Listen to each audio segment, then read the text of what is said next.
Fade in.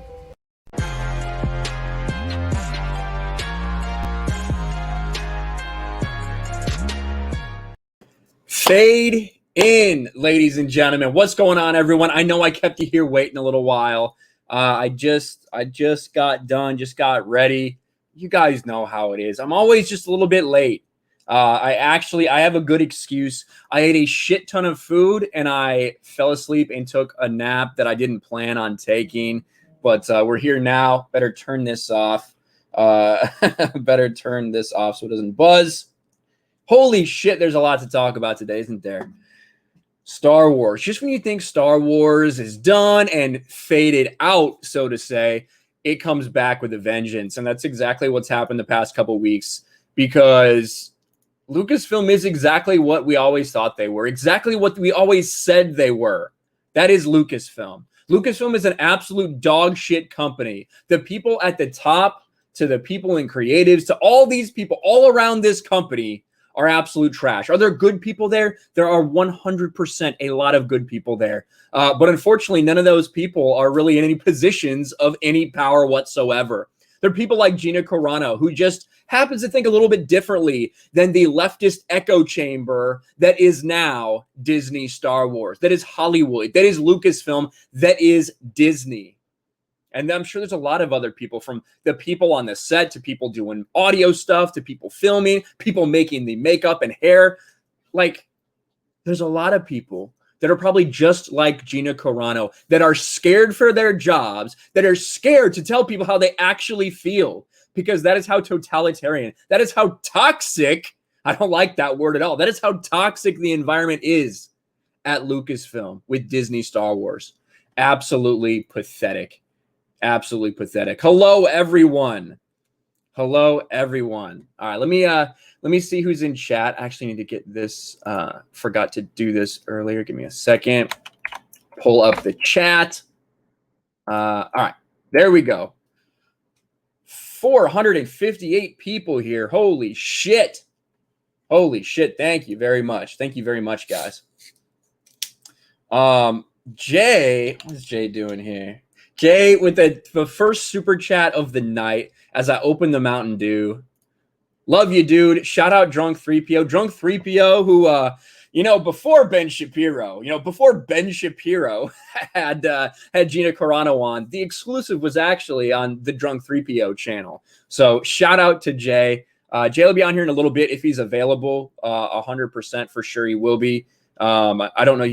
Jay's always busy with park hopping and stuff like that, but he will get a link about an hour later when we start talking some stuff, as well as your other favorite people. But shout out to Jay, Drunk 3PO. He told me he's coming for me, and I told him I'm going to do everything in my power to not let him overtake me in subs. But you never know with YouTube. YouTube is crazy. YouTube is insane. One week you think your channel's dead, the next week you're absolutely flying. So it's always good, some friendly competition. Hard fade in. Look at all these people coming in the chat. Look at all these people coming in the chat with a little bit of fade in. That is the only way to come in the chat from now on, I think. Fade in. Wow. What are your thoughts on Walmart pizza? Any pizza is good pizza. That has always been my perspective. That has always been my perspective on that.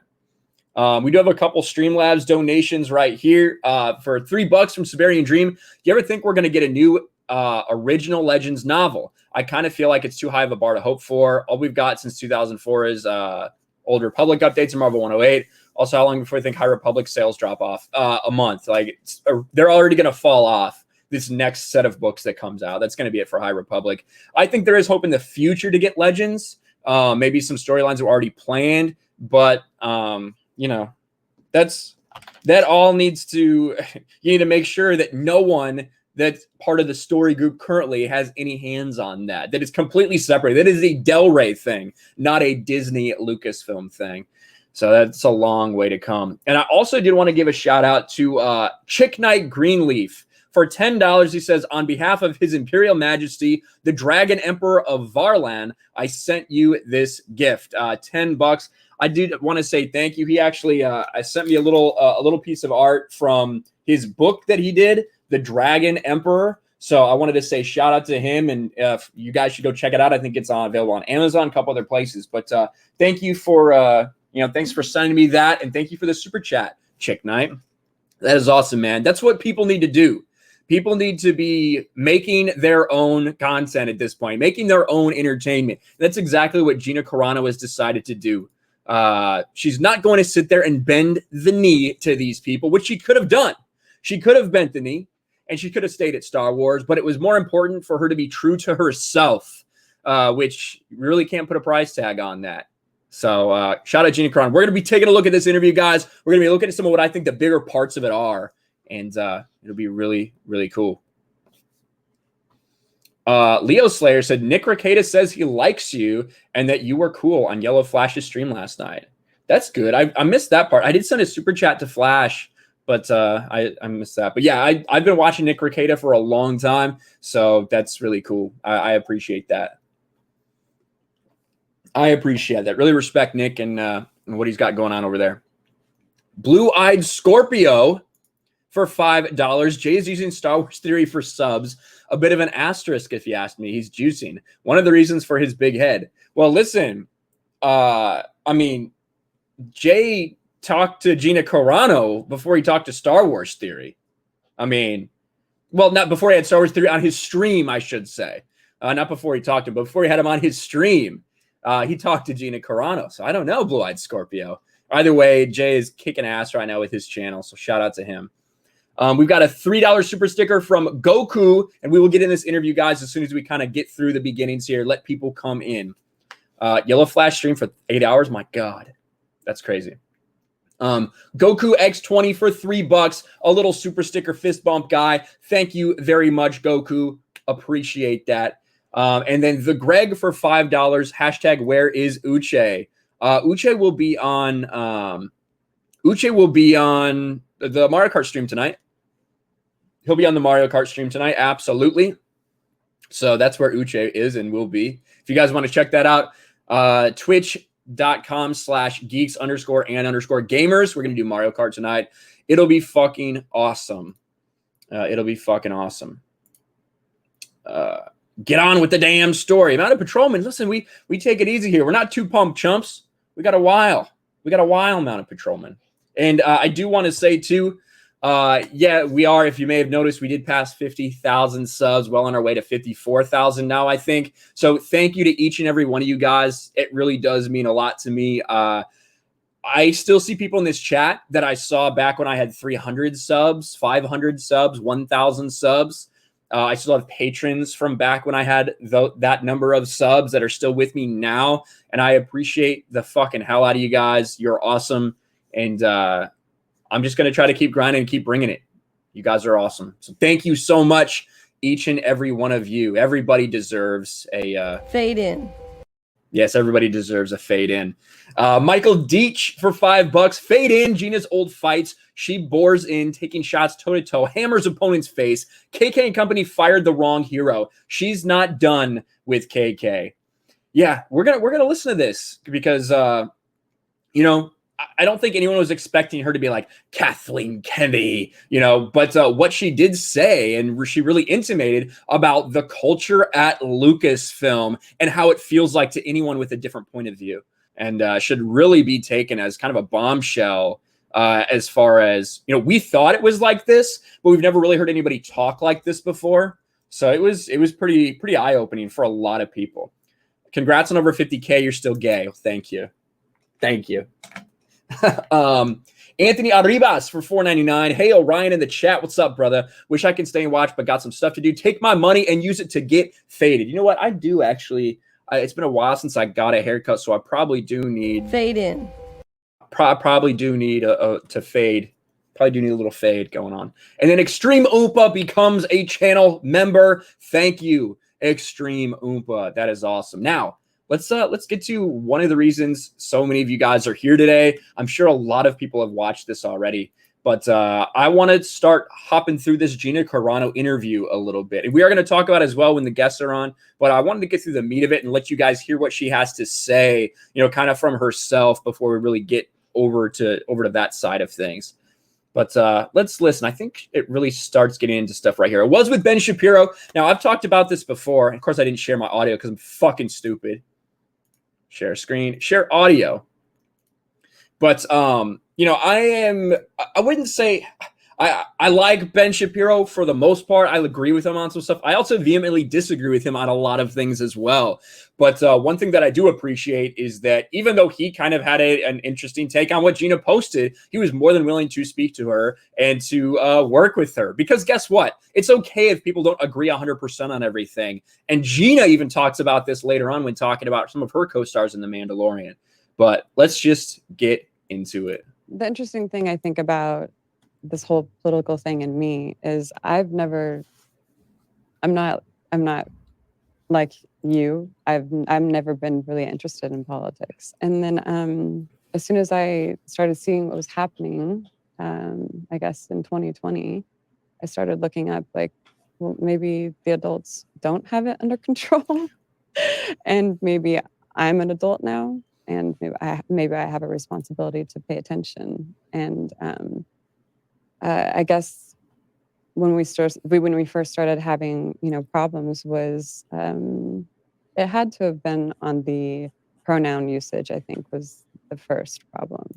And I would actually say that it started before that, because that was the first one that really blew up, was the pronouns. And I do think it's funny that she says, listen, I'm not really a political person. I've never really been that political. And even to this day, even through this entire hour-long interview with a political commentator in Ben Shapiro, they don't really get too into politics. She talked about how her experience was voting, never said who she voted for, never said you should vote for this person, you shouldn't vote for this person. Strange, isn't it? It's almost like she is not a very political person. But the pronoun thing was the second thing, in my opinion. The first thing was back when they tried to start getting her to say BLM. And that was really kept ramping up because they were like, hey, tweet Black Lives Matter, tweet Black Lives Matter. Despite the fact that she had already shared charity stuff for what was going on in Minneapolis to support that.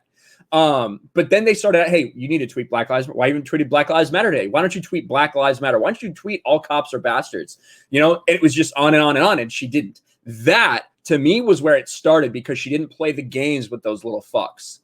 And then it moved on to pronouns. Maybe before that. Well, because, I was really upset about the shutdowns.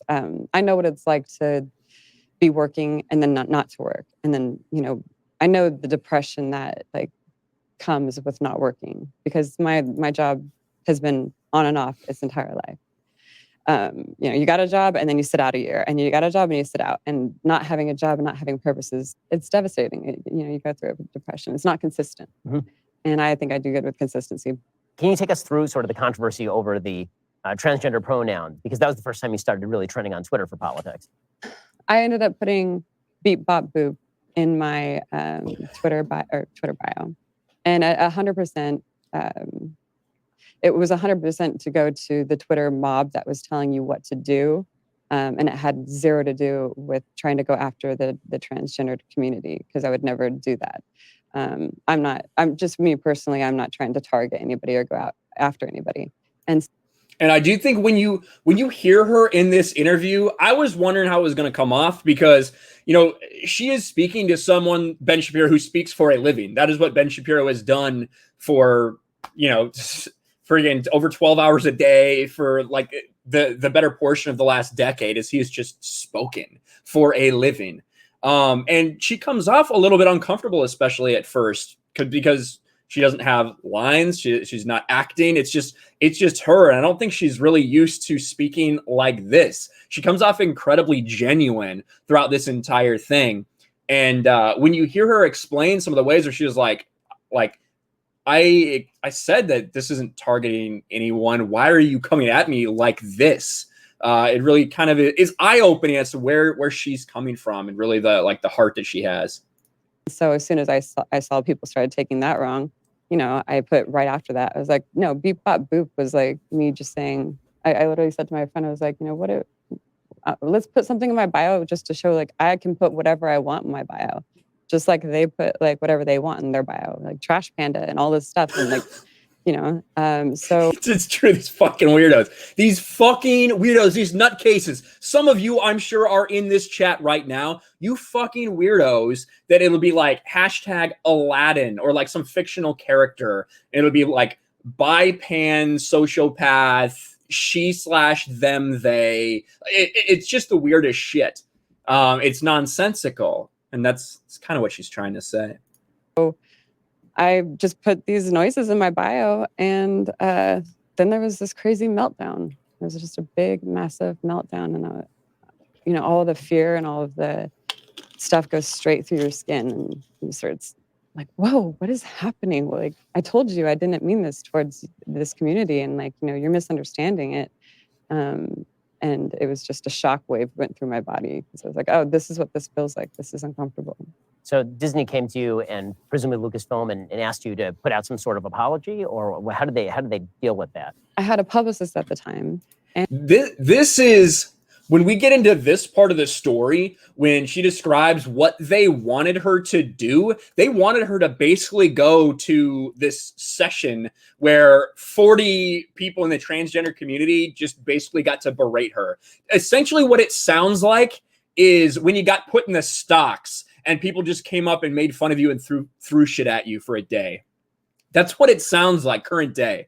But I'll let her describe it. And they said, you know, you have to put out you have to put out apology. This is messed up. This is awful. And I was like, okay. I did say right after that tweet, I clarified for everybody, this was not directed towards the transgender community in any way. And I've also been watching celebrities apologize left and right, and it's very ingenuine. And I said, can you just give me a moment because I'm kind of feeling emotional right now. And can I just do my own research? You know, and so, you know, they were like, okay, yeah, do your research, but you need to get on the phone tomorrow with our LGBTQ transgender section. Keep that in mind. You need to get on the phone. You need to get in this meeting with our LGBTQ transgender section. So not only do they have an entire representative organization based on the LGBTQ community, but they have a transgendered section of that to deal with these types of things. That's the types of companies we're dealing with. That is the Hollywood bubble right now. And I was like, I'm feeling very emotional. Can you give me a second? And they said, no, you need to do this now. And so I did. I was like, okay, we have to do it now. Then let's do it now. And so I watched their documentary and I got on the phone with them. And they basically were, you know, just two very gentle people. And they were like, we're sorry, you know, like you stepped in what they call a landmine. And we can tell, you know, you're not cured against us. And they actually reported back to Disney and Lucasfilm, you know, they thought it would be a bad idea if they canceled me, you know, or if they let this affect anything, because, you know, I got on the phone with them and I said, hey, I got on Zoom with them and I explained, hey, I just, you know, I don't have any hate in my heart for anyone. You know, I stepped in the line, man. And I think that anyone with a functioning brain, right?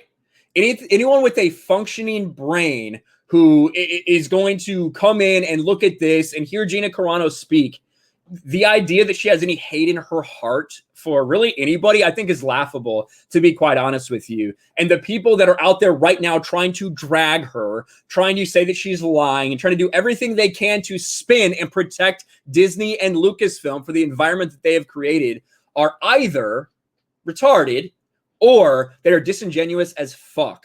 And they just can't see anything right now. And after that, you've said before that the Disney Lucasfilm folks said that you weren't basically to do any press after that for The Mandalorian. Yeah, so we went through this really long thing where it was like back and forth, back and forth. They wanted me to say this. I felt like it was ingenuine. I wrote out like this massive thing that said, I mean, I have it, and everything that I read through it, and I was like, oh my gosh, if I put out this statement now, it'd actually be very enlightening to how I was feeling a year ago.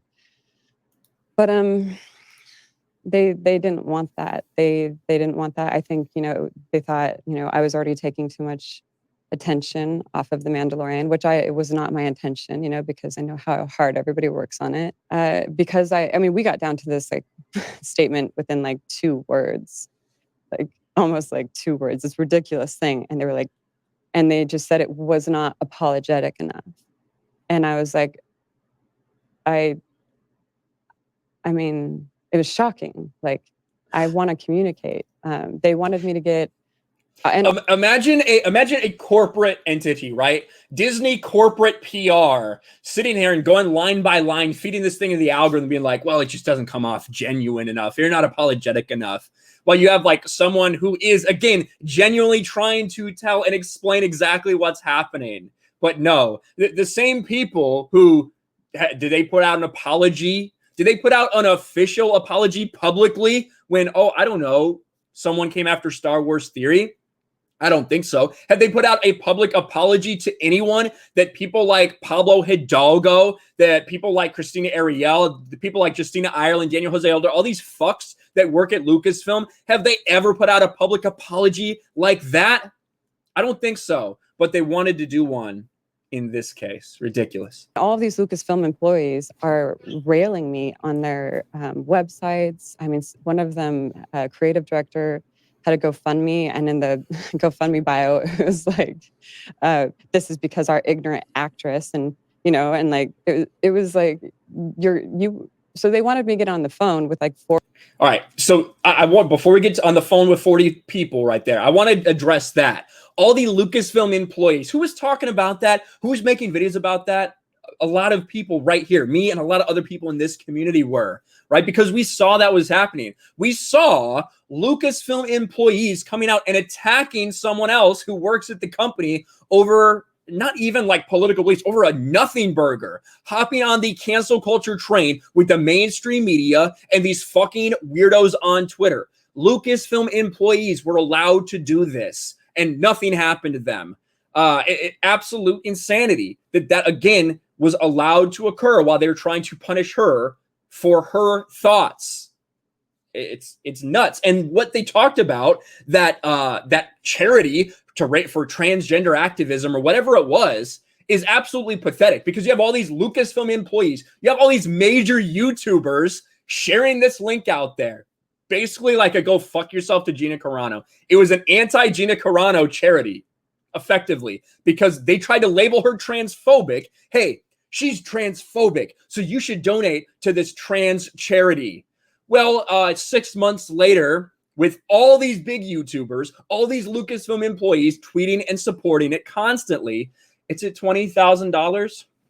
Congratulations, you stupid, miserable fucks, because the people you're catering to, the people that despise her, they don't have any money to give to charity. Drunk 3PO did a stream on his channel, couple-hour stream, 43 grand. Boom. 43 grand raised for human trafficking in a few hours. 6 months. These pathetic, miserable people with far bigger channels and far more influence than Drunk 3PO's channel can't do shit, because they don't actually believe in anything. They're just fucking virtue signaling. But we got to get to what she says next, because this is insanity. Like it was like you. So they wanted me to get on the phone with like 40 of their LGBTQ community, not on the phone, on Zoom, and I felt like you're all these people, all your employees are slandering the hell out of me right now.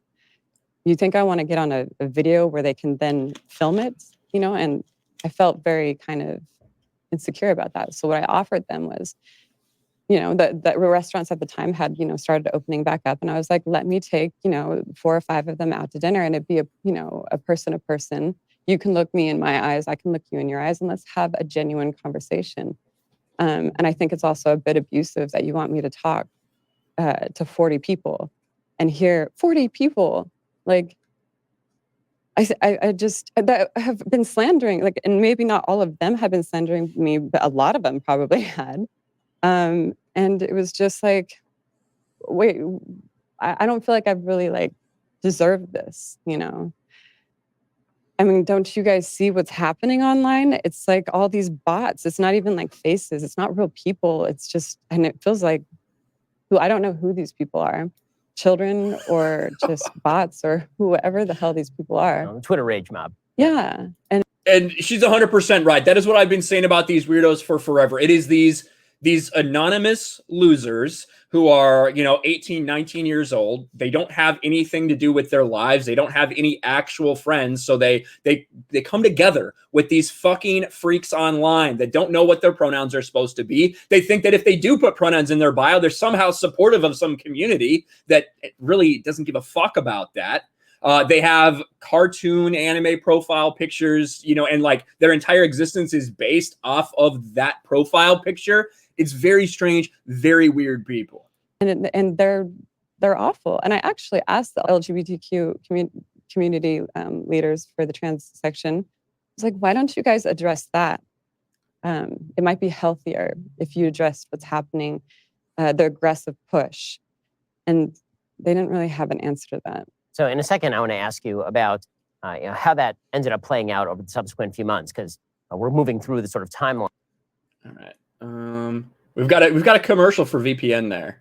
But that's a good spot. We'll stop. Let me catch up with some of the super chats, answer you guys' questions. We will get back to this interview, guys, because really there's still some more really good stuff in here. Thank you guys so much for hanging out. 1,578 people watching. That is nuts. You guys are absolutely incredible for all being here. Thank you. Where is it? So you finally donate. Ryan begs for Jeremy's special sauce for £2. Gina has just provided content for hours of bids. And then for £2, Ryan begs for Jeremy's special sauce, corrects himself, vids. Yeah, so Gina's just provided content for hours of vids. Yeah, well, listen, we're not going to stop talking about this. The idea that, oh, well, it's done now, you should just stop talking about it is kind of laughable because that's what they want us to do. Like, that's what Disney, that's what Lucasfilm wants us to do right now. They want us to stop talking about this. They want anything to distract us from what's going on, but we're going to keep eyes on target. Will Gentry for £5. Just for the record, each one of my 53 subs is worth more than your 53K subs. Seriously, though, congrats, bro. It's been great to watch you grow. Thank you, Will Gentry. I appreciate that, man. I really do. Thank you. You've been here for a long time, all the way, man. So thanks. Lonely Wolf 1980 for Aussie, $10. I'm left-leaning, but I appreciate Ben for letting her speak and tell her story. Mainstream media already decided her story for her. That is what I think is really great about this interview. Again, I have disagreements with Ben Shapiro about some stuff. I also agree with him on a lot too. But I think he did a good job of setting the stage and then just letting her talk. Again, because he could have tried to set the narrative that he wanted to set for sure. But at the same time, I think it comes off so much better with how genuine she is. I think that comes off really well in this interview. And again, the people that doesn't come off that way too, I think you're either just like hateful and you want to see what you want to see, you're ignorant, or maybe you're just fucking retarded. I don't know. But thank you, Lonely Wolf. Zach Richmond for $5. One big difference between Gina and the Twitter mob. She knows what it's like to work. Yes, Zach Richmond, she does. Even though the media tried to slander her. The media literally tried to slander her because her family has money. That's something that came out in the news over the past couple of days. A hit piece about her family being coming from money. Well, Gina even explains in this interview about like kind of how everything works and how she did have to work for a lot of what she got. And just because her family has money doesn't mean they're just going to give them her handouts, which I think is interesting and says a lot. Borg Porg for $5. I think it started before the Black Lives Matter thing. I noticed it started when she's going after human trafficking. A bunch of pedos are after. Yeah, I do agree. When she shared something about human trafficking, people are like, oh, what are you, one of those Q people? So, yeah, I do. You're right, Borg Porg. That might be it, too. That might be it as well. Mr. Bentham for $20. It's heartbreaking hearing her speak at times throughout this interview. Fuck Disney. They won't get 1 penny more. Hashtag fade in. Indeed. Speaking of fade in. Fade in. Speaking of fade in, we gotta do that. There we go. Andrew Johnson for $5. They made her watch a propaganda film. What the fuck? Yeah, that is. I'm telling you guys. Listen, I don't get into my work or anything like that, but like when there are HR things like that, or kind of equal opportunity things, if they think there's any problems, they will make you sit down and watch essentially propaganda stuff that tries to teach you why you're so wrong and reprogram you. Not even lying.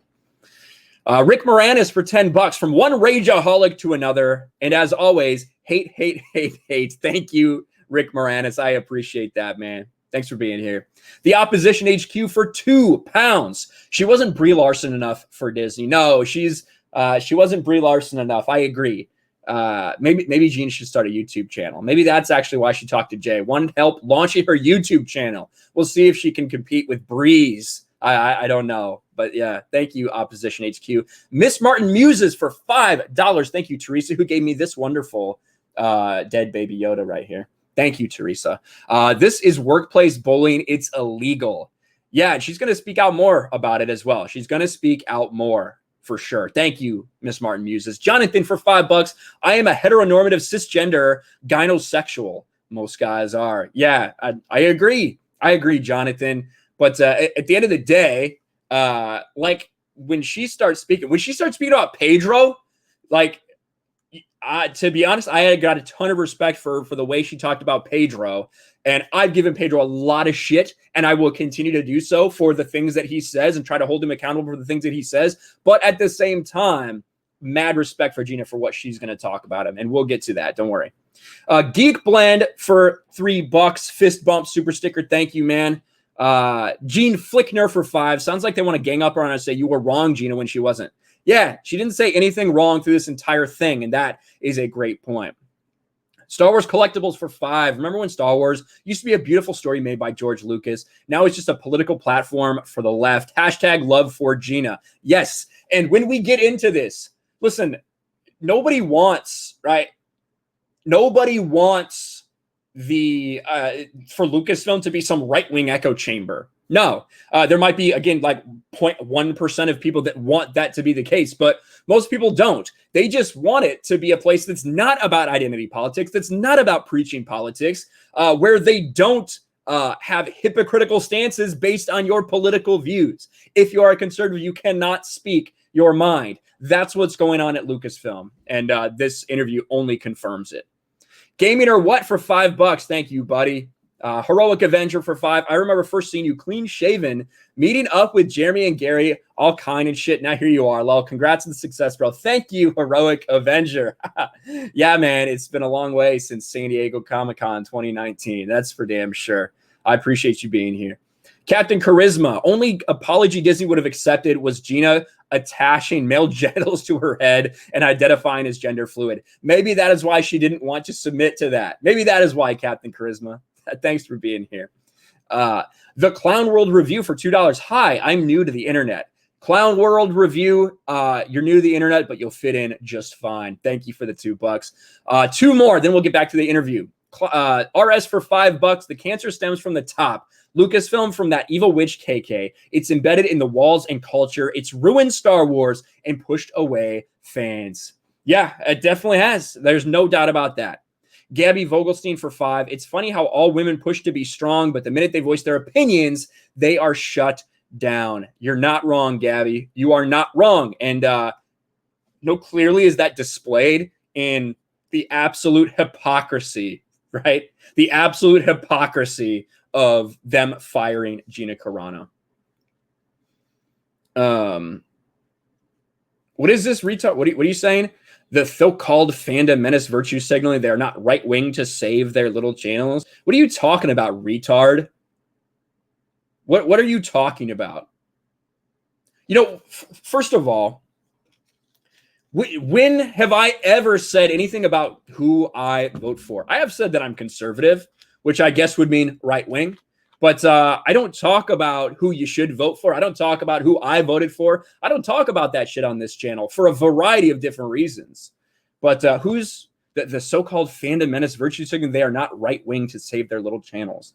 There are fucking hundreds, thousands of people in the fandom menace or that have used the fandom menace hashtag.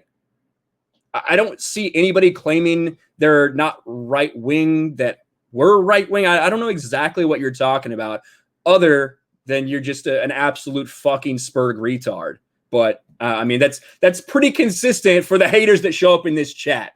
For everyone in the chat, can we get an S to spit on that dumb motherfucker? S to spit on that stupid, moronic fucking piece of shit. S's in the chat, please. As we continue with the interview, here we go. Was, you know, essentially solved, but at the same time, they told you not to go on the press junkets and they didn't want you speaking to the press. And then things, it seems like, were pretty quiet up until about November. And the Hollywood Reporter later came out and they reported that Disney Plus and Lucasfilm were thinking about a spinoff for The Mandalorian where you would have a big role. They were going to present that to investors, and they decided that they were essentially going to kill that based on a couple of social media posts that you put up in November, particularly one with regard to voter fraud and then one with regard to masks. So can you talk a little bit about that? And did they ever convey this to you? Yeah. So, I mean, they actually sent over a media trainer, which I felt like, okay, you know, I'm down, you know, like, come on over. And she came in and she crossed her arms, she had her glasses on, and she sat in the corner, and she's been very cold. And she's in my house. And I asked her, I'm like, do you think you can take off your glasses so I can look you in your eyes and so we can have a conversation? Because, you know, and she was like, ready to hate me, I think.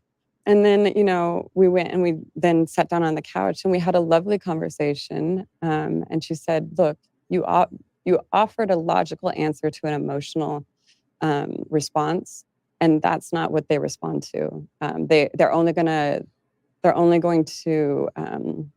it only helps if you offer an emotional response to emotional response. And I think that's interesting. These are like PR people that is their job, right? Social media training, realizing that the mob is full of little petulant children. That's what this basically means. They're not going to respond to logic. They're only going to respond to emotion because they are emotional, right? Interesting, isn't it? That's what she told me. And I was like, well, I get that, but why can't you offer why can't you offer a logical answer? I mean, that should be your right to. You know, my logical answer was, you know, you guys kind of misinterpreted that. And there also is this massive mob out there that's just bullying people left and right. So I had a great conversation with her, and she left beaming, and I, you know, it was a great conversation, and it was not a problem. And then, you know, I think that's the thing too. She acknowledges something we've said all along. Star Wars stood up for Christina Ariel when no one was bullying her. Literally, people were just saying, why do you have all of these posts that are hating white people? That's all people were saying. People were saying, wow, look at this host of the High Republic. She despises white people and has said it numerous times on her Twitter account for the past several years. They come out and say, we stand with her. Because again, it is this reciprocal thing between Lucasfilm and Disney and the mainstream media who just constantly jerk each other off and come in each other's mouths. That's what is happening here. That's the same thing that happened to Gina Carano when they lied about her. It's fucking unbelievable. This part is funny too, because he's like, what happened next? I voted. That's what she's going to say. Not a problem. And then, I don't know, I voted. and that really is, even according to the sources that have talked to the Hollywood media, essentially what happened is that they were still getting ready to feature you in the Disney shareholder meeting and all of this, and then decided, oh, real quick, go ahead and silence me. It's just like the leftist mob. Listen, stupid fuck, I ain't gonna block you. If there's any mods in chat, don't block him. He hasn't said anything worth blocking. He's just an idiot. All right, that shouldn't remove you from society. Nothing should remove you from society. The only thing I don't allow on this channel is spam, and if it's something that's against YouTube terms of service. That's it. Anything, I'm not going to silence you. Are you kidding me? Just because you have 1,600 people here that think you're a fucking idiot doesn't mean you've been silenced, buddy. Just saying. Just saying. Let's continue. that they were not going to do any of that. And according to people speaking to the Hollywood Reporter, they decided months in advance that they were essentially looking for an excuse to get rid of you. Had they conveyed any of that to you, or how did you find out that they had decided not to bring you on for more at Disney Plus and Lucasfilm? You know, like boxers headhunt sometimes and they forget to go to the body.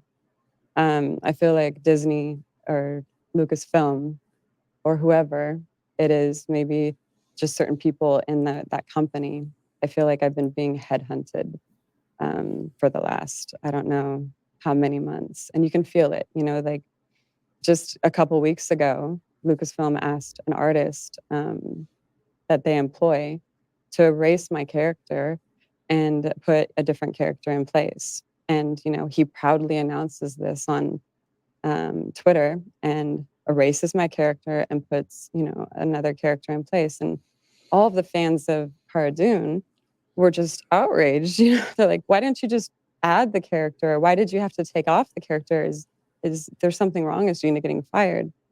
I've been through so Again, these are all things, right? These are all things that we talked about. Just like the Lucasfilm employees coming at her, slandering her on Twitter, doing all this shit. We also talked about this when the artist posted a video of himself erasing her from the art and putting in someone else, right? Because we also, why the fuck would you share that? And then he did clarify, Lucas, some of the ones that asked me to do it, please don't blame me. But it was strange that he went and did it in that manner, in that public manner. Again, if he doesn't do that, we may have not have heard about that. We may not have talked about it, but it obviously meant something.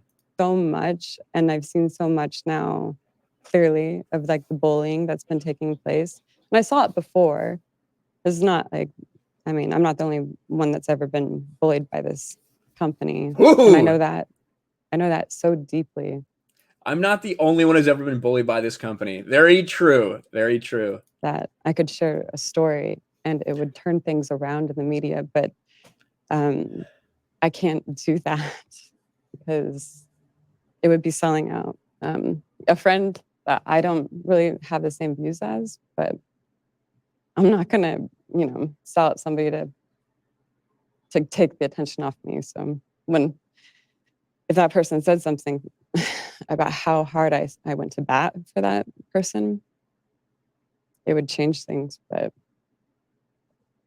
everybody's afraid of losing their job.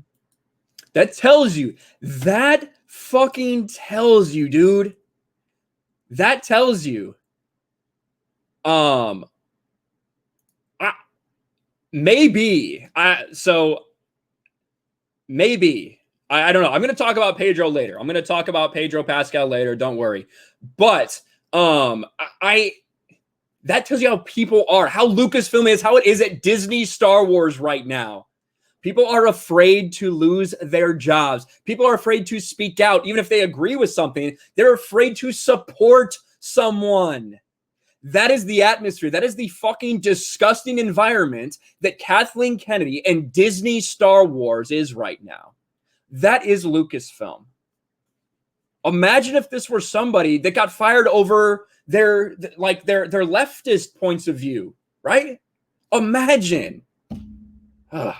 So they announced publicly that you're not coming back after this post that you put on social media, and we'll get to the contents of the post in just a second. Did they ever come to you and ask for an apology? Did they ever come to you and coordinate with you in any way? Or did you just essentially pick up a newspaper one day and you read that you were no longer on the show? I looked on the internet and... You know, and I saw people saying, I saw Tom said Carl or Jon Favreau. Listen,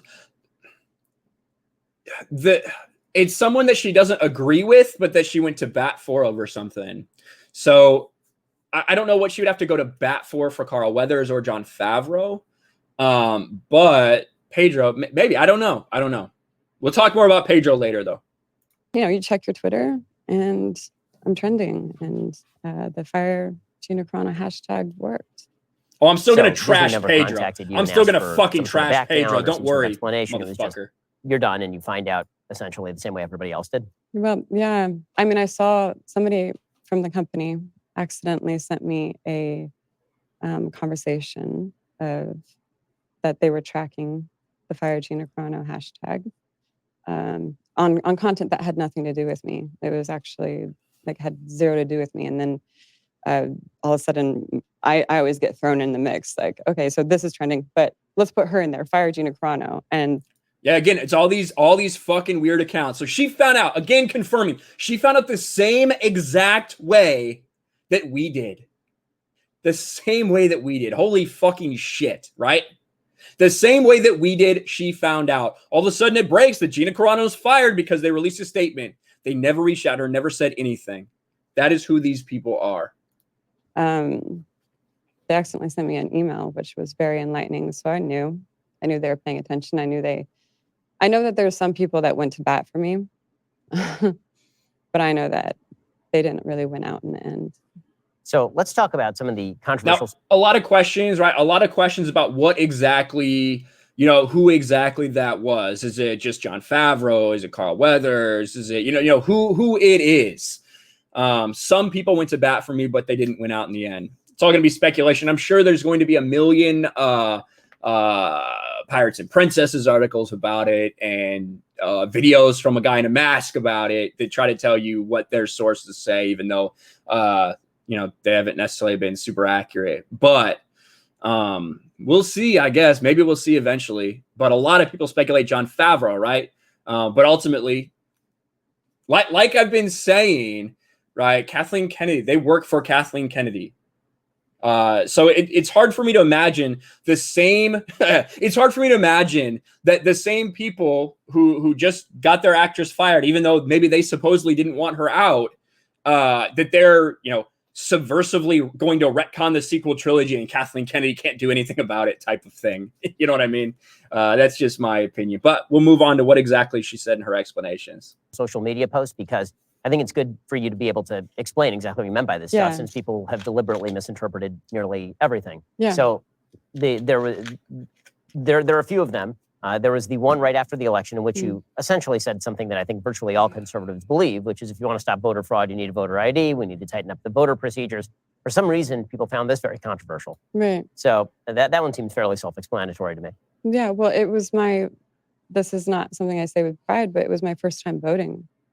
I have never voted before. And I know I'm late to the game here, but I never really thought that it counted. And politicians had never really turned me on. And so I don't pay attention to things that don't really turn me on. I pay my taxes and I pay a lot. She pays attention to Junk 3PO though, doesn't she? Just saying. Taxes. And so I just figure, okay, I'm doing my duty and I'm just going to keep on fighting. What I've been trying to do is just get my career going and keep on plugging through to where I can get, this bigger opportunity. The mail-in thing, we got an extra mail-in. Everybody I talked to got an extra mail-in ballot. And so I'm like, okay, so this is my first time voting. I'm going to go in and I'm going to take this and I'm going to do my part so that way I can actually talk about it. Because everybody says, you can't talk about it unless you vote. And so I agreed with them. So I never talked about it. And then when I went in, I was ready with my ID, and I've got and they just asked my name and they asked my address. And I don't even remember if there was a signature required or not. And we have masks over our face. And I'm ready with my ID to vote because that's what, So this person who's like, oh, super political, all of this stuff. This is the first time she voted, guys. She's not a political person. And I think it's pretty fucking obvious at this point. I wanted to skip forward to one more thing. And it's like masks are bad. Just always laughing this is like everybody's unique.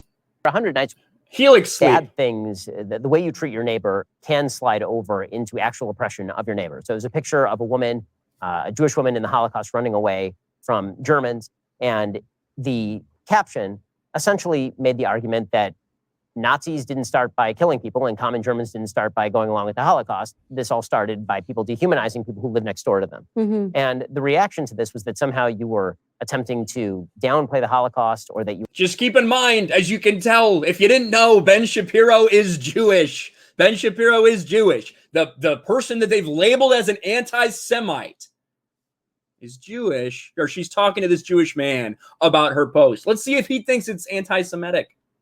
You were comparing Republicans to Holocaust victims or something like that. I wanted to give you a chance to sort of explain what you were thinking and what you meant by that.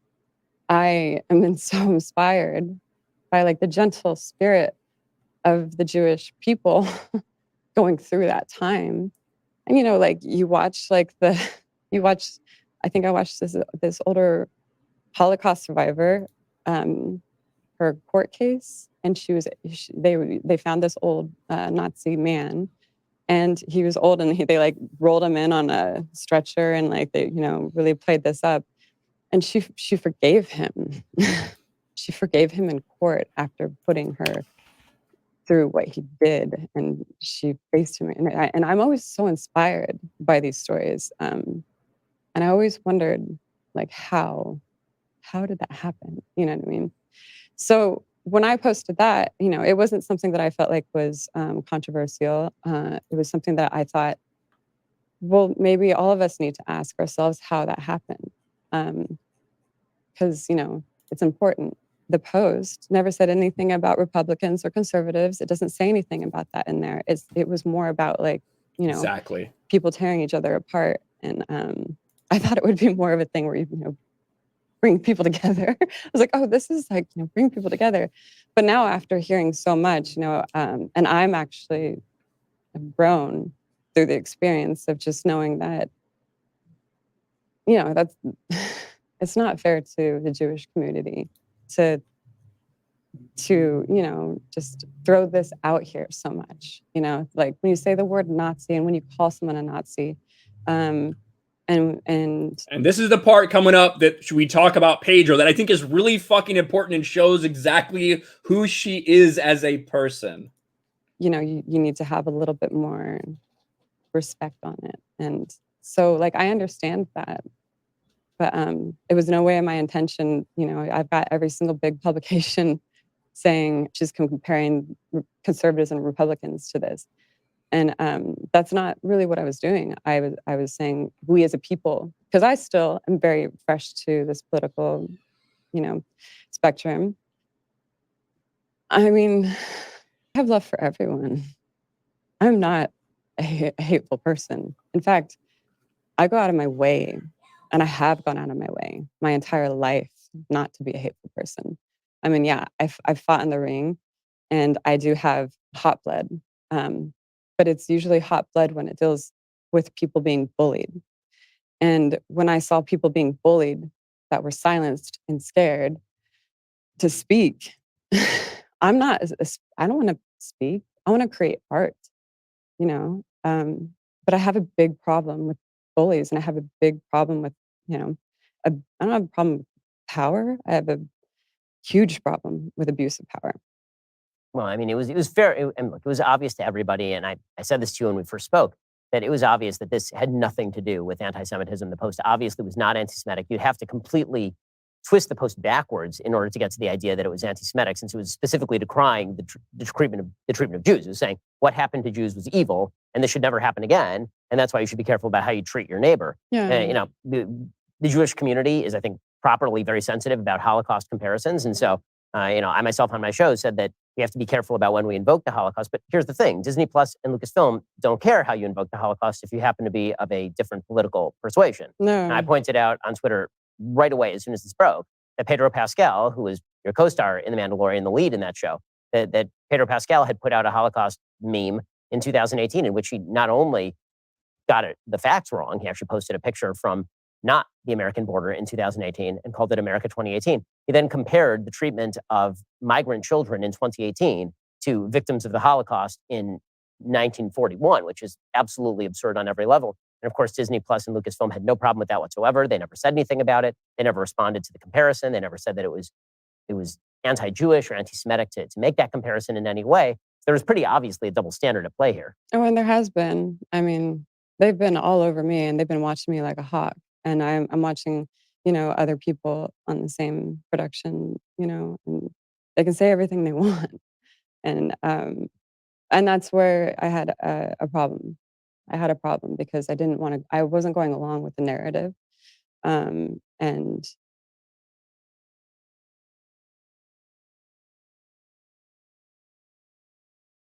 Fucking muted. God fucking damn it. There we go.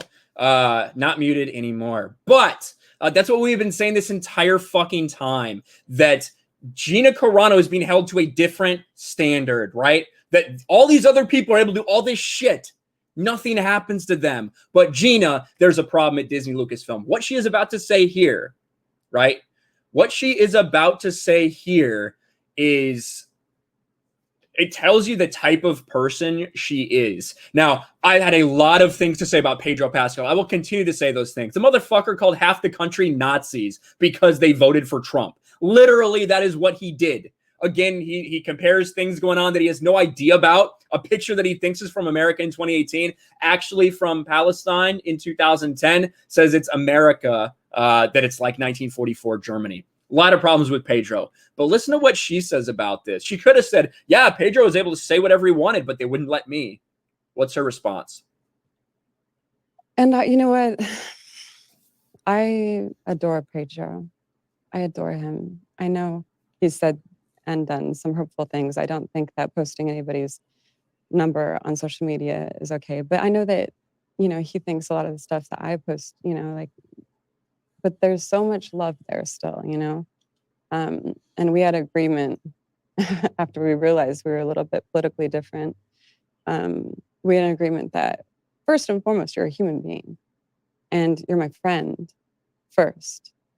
And, you know, the two sides that, you know, were trying to like drag us apart because we're both passionate.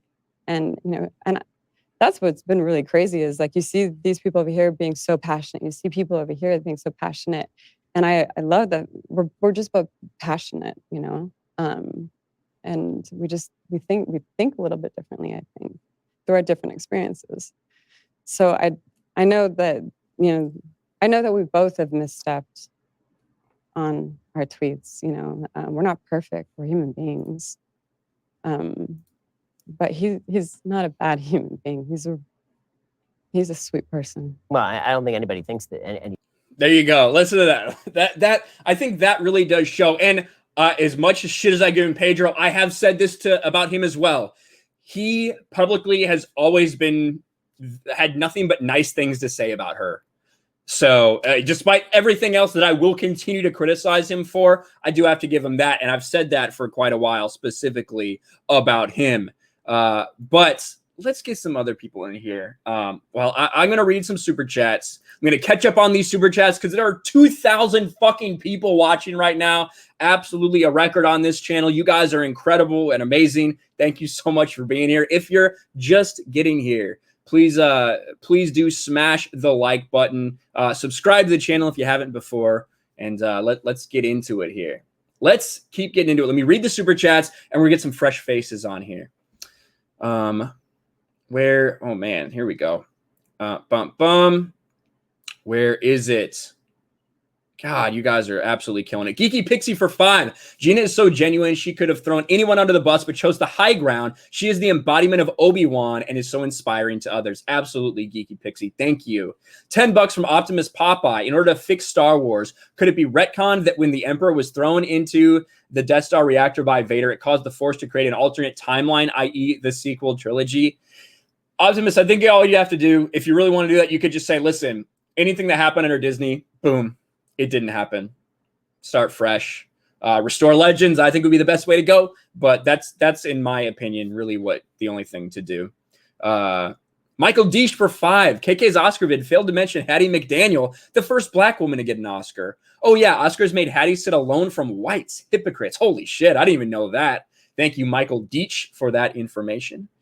Douglas Allman for 5. Thank you, Douglas. Seahawks Scott for $5. Watching the interview, I think of after Pearl Harbor. I fear we've awakened a sleeping giant and filled him with terrible resolve. I think that is, I think that's true. I think that, not saying that it's anywhere in the same level, but obviously the idea that you have woken up a lot of different people now to what is going on. I think every time something like this happens, more people have their eyes open to what Disney, what Lucasfilm, what Hollywood is all about. So I think that's a great point. Seahawks Scott for 5. Oh, I said that one. Optimus Primal for Canadian $5. Disney represents the Empire. Gina Carano is the leader of the Resistance. Gina, you are not alone. Thank you, Optimus Primal. Yeah, it's the start of something new. Welcome to the rebellion. Dwayne Morris for $5. For someone who's been canceled, the SJW mobs sure can't stop talking about Gina. Yeah, it's true. It's very, very true. I think that in all honesty, oh shit. I just saw that from my buddy Drunk 3PO. Yeah, they can't stop talking.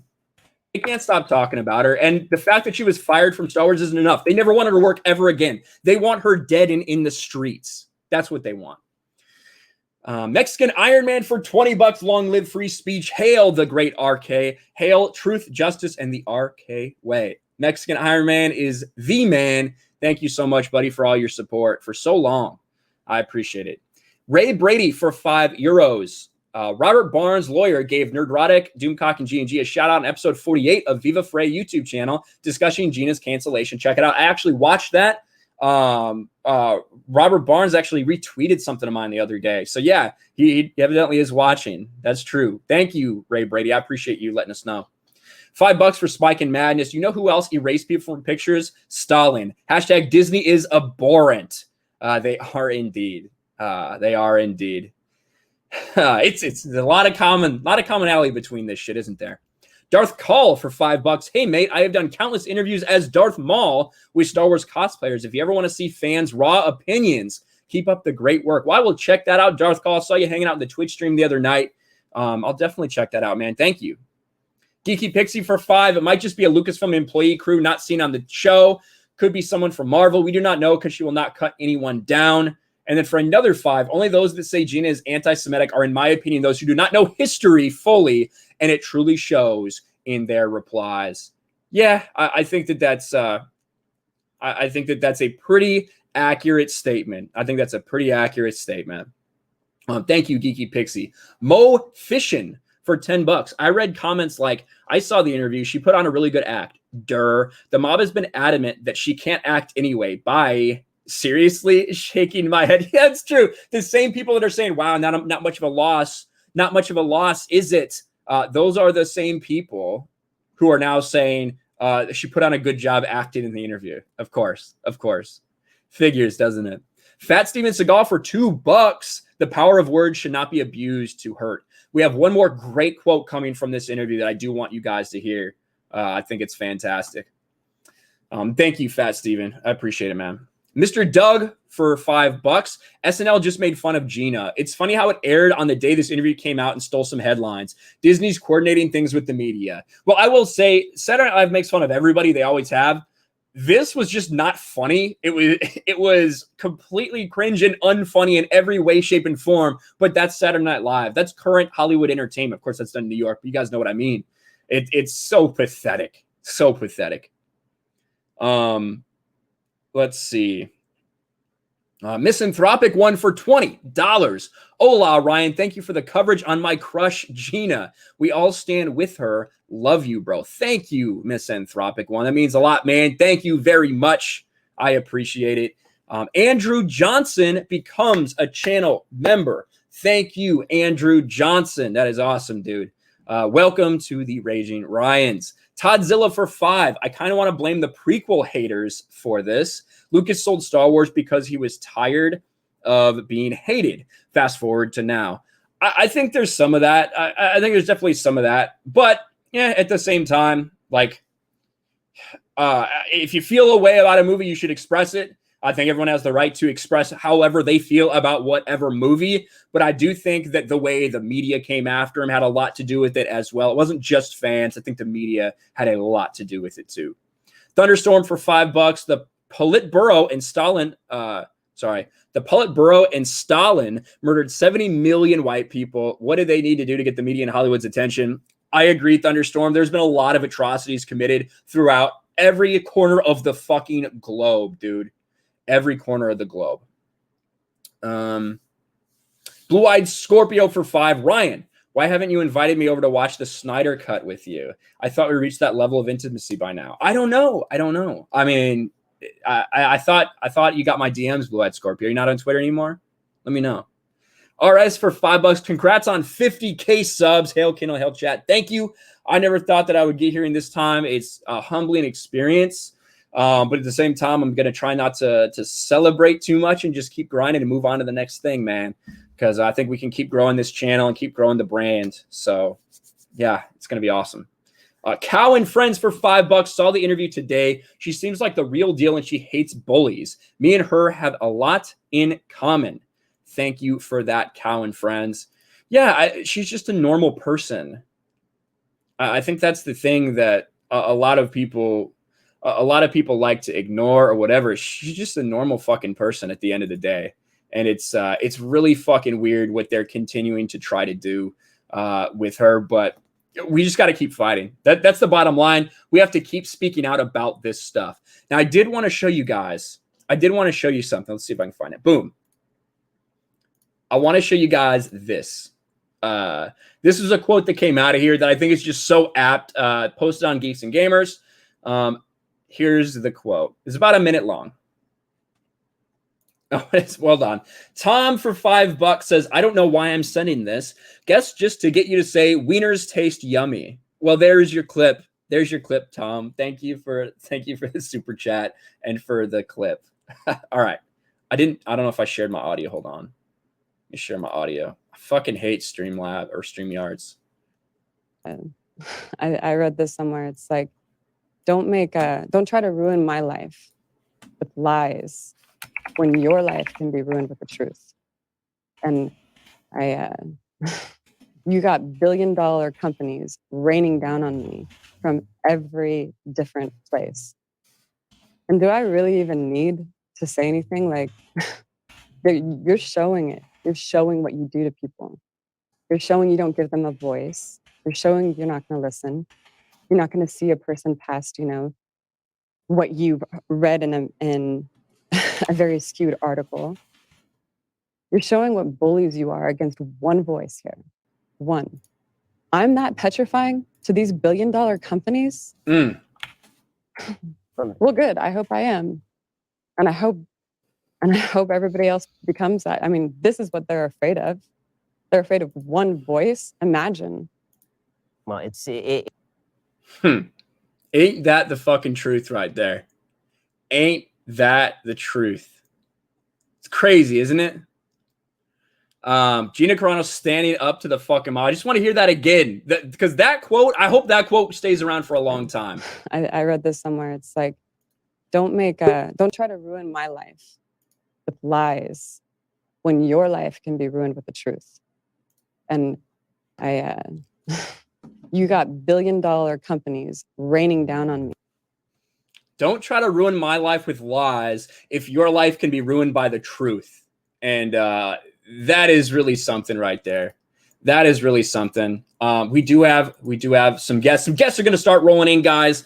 That's how we do it usually here on these Sunday streams. It's your first time here. 2,000 people. I might say it might be your first time here. So usually I go for an hour by myself. Then we kind of open it up. So the links are out there. We're going to have a couple people on, and we might change topics in a little bit as well.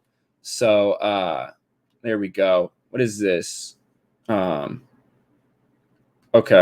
I'm not sure what this is. Someone say something in his team. That's how it appeared. I'm not sure what that means, but Mara, Jade, how are you doing? Fade in. I'm doing well. Tired. Just dropped a video about a little over an hour ago. So I guess life is pretty good. This is actually the first time I'm seeing this interview because I was out all day today. So I hadn't had a chance to watch it until now. Yeah, so it's good. And I know Mara's someone who's basically just done with Disney Star Wars completely and like done with The Mandalorian, doesn't give a fuck about it. But I do think it's good to watch because regardless if you agree with Gina Carano on these things, regardless if you care about her character in Star Wars, what she's doing by kind of just refusing to follow along and bend the knee and apologize and do all of these things that this Lucasfilm disgusting environment wants to force her to do, I think it's pretty eye-opening. Well, yeah, I love when the video, like the shameless plug, the video I did was on like the Kotaku article talking about Harry Potter Legacy, and apparently one of the lead developers on that game ran an anti-SJW channel for a couple years before being hired by them, and they talk about at one point toxic environments, like toxic work environments, and like the irony is we're watching an interview about a toxic work environment and there's like silence, there's crickets in the mainstream media. Yeah. Well, it's funny because that like I'm gonna talk about that as well, but there's nothing wrong about that guy's account.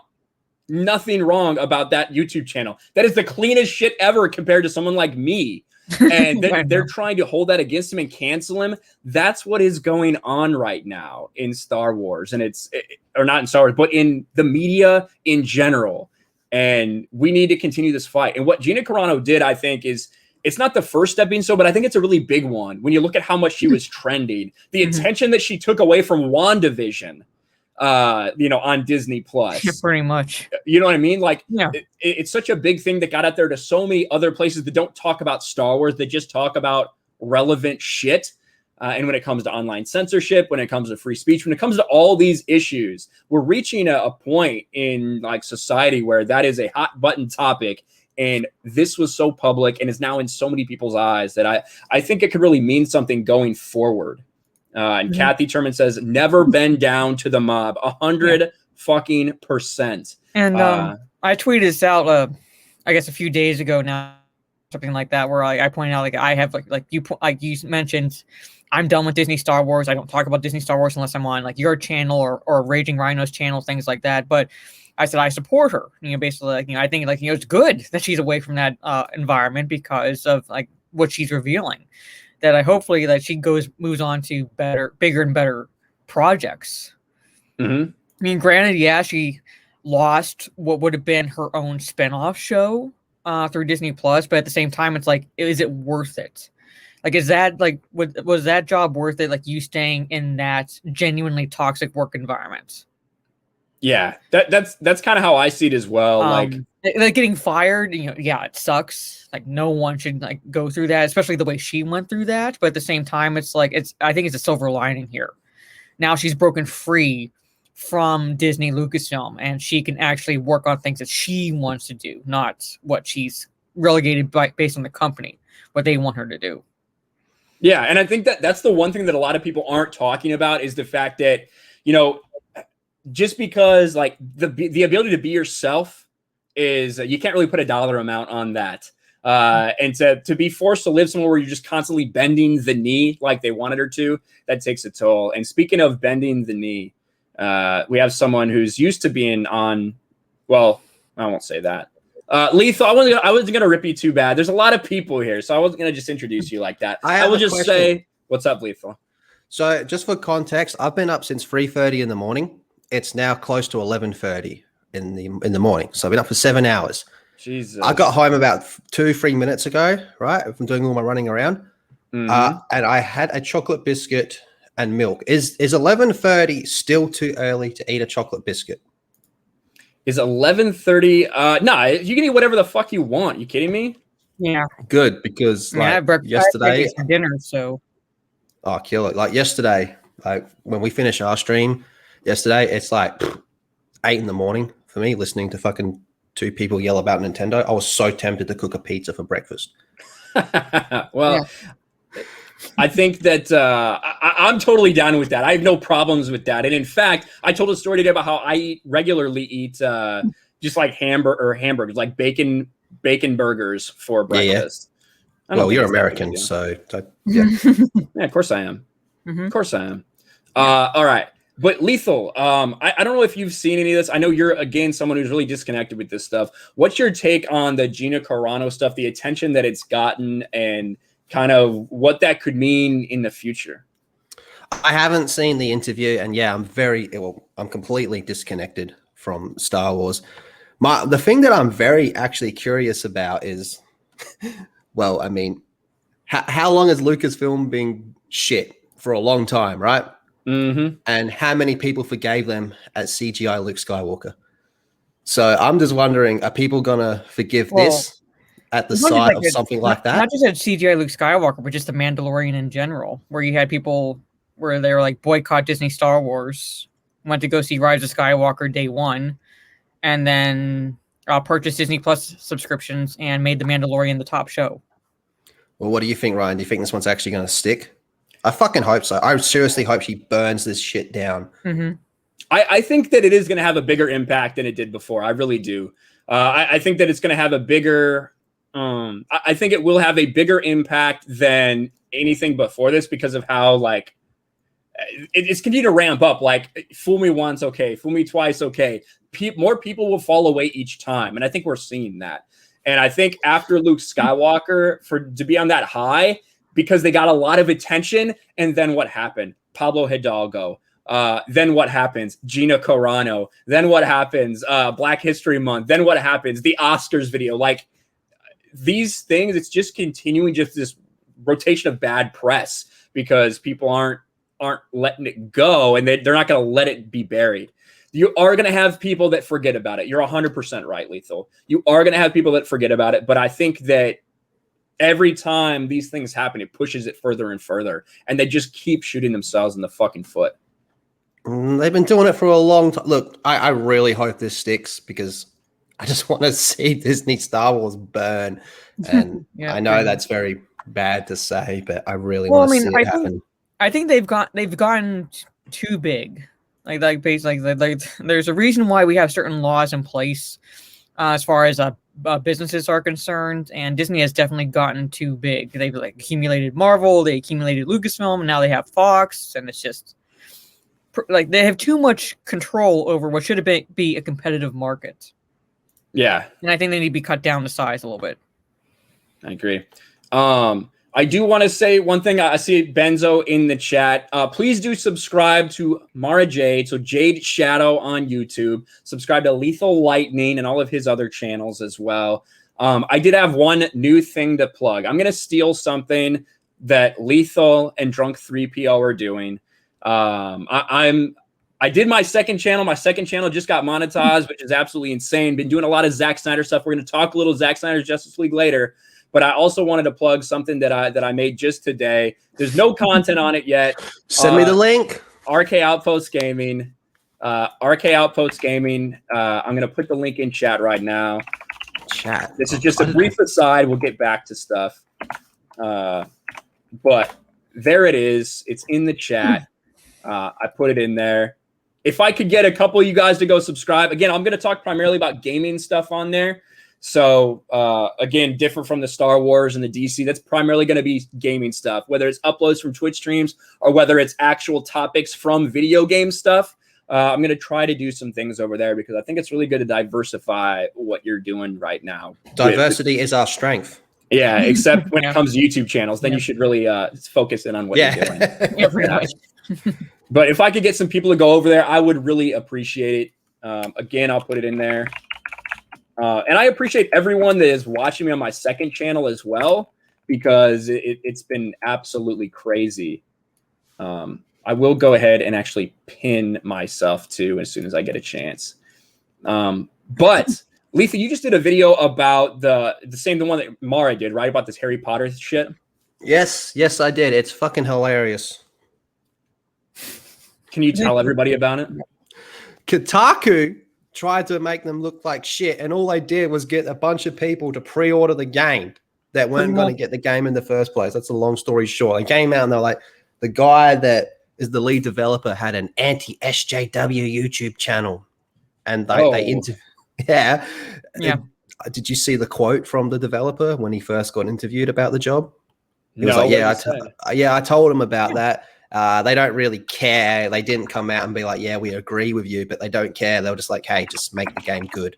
Yeah, pretty much. It's like basically don't like keep your like the personal channel you have and like work separate. Make a good game. We don't care.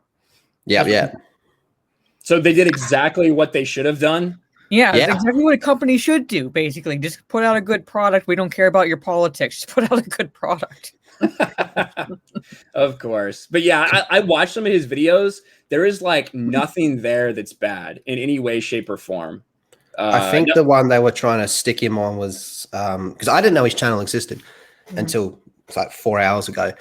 But the one they were trying to stick him on is he had agreed with some Gamergate points. Oh yeah, the Gamergate one. He's like basically said that like you basically like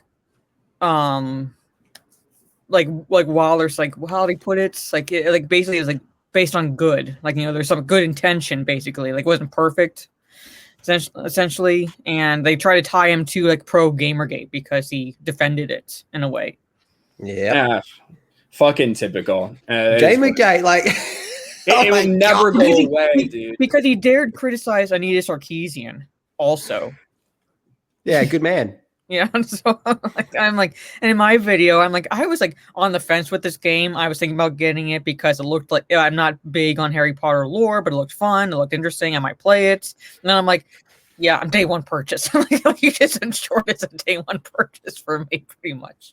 But how weird is WB Games? Like they'll come out and go, "Hey, we got Mitch Dyer working on Gotham Knights," and then Yeah. have me in tears over that. And then the next day they'll be like, pretty fucking based.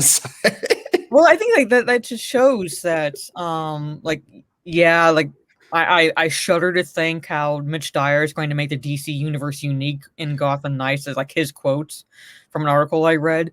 But at the same time, I think it goes to show that Warner Brothers games like are all about genuine yeah. Sorry, Mara. Yeah, are all about like genuine inclusivity, like, when it comes to actually like, ideas and politics. So, like they'll hire a beta cuck like Mitch Dyer to write for Gotham Knights, and at the same time they'll have a lead developer who's has an anti SJW channel. But they hire people that they think will be good for whatever games they're putting out. Now, I'm not saying Mitch Dyer's gonna be good. We've seen him put pronouns in Star Wars. I'm not like I don't know. Well, pronouns belong in Star Wars, but that's their focus. So, yeah. I just hope that Mitch Dyer is just like has to do like one or two shitty side quests. That's all he has to do. I hope he's not involved in a major way because fuck that dude. Because it'll be fucking trash. Yeah, like he's one of several writers, which is why I'm waiting to see like a trailer and some more. I want to see. It'll be like Red Hood, accepting his toxic masculinity and like apologizing to Batgirl or like some bullshit. It'd be fucking terrible. Red Hood would be they them, pretty much. Yeah. Oh God. Dick Grayson apologizing for being a womanizer.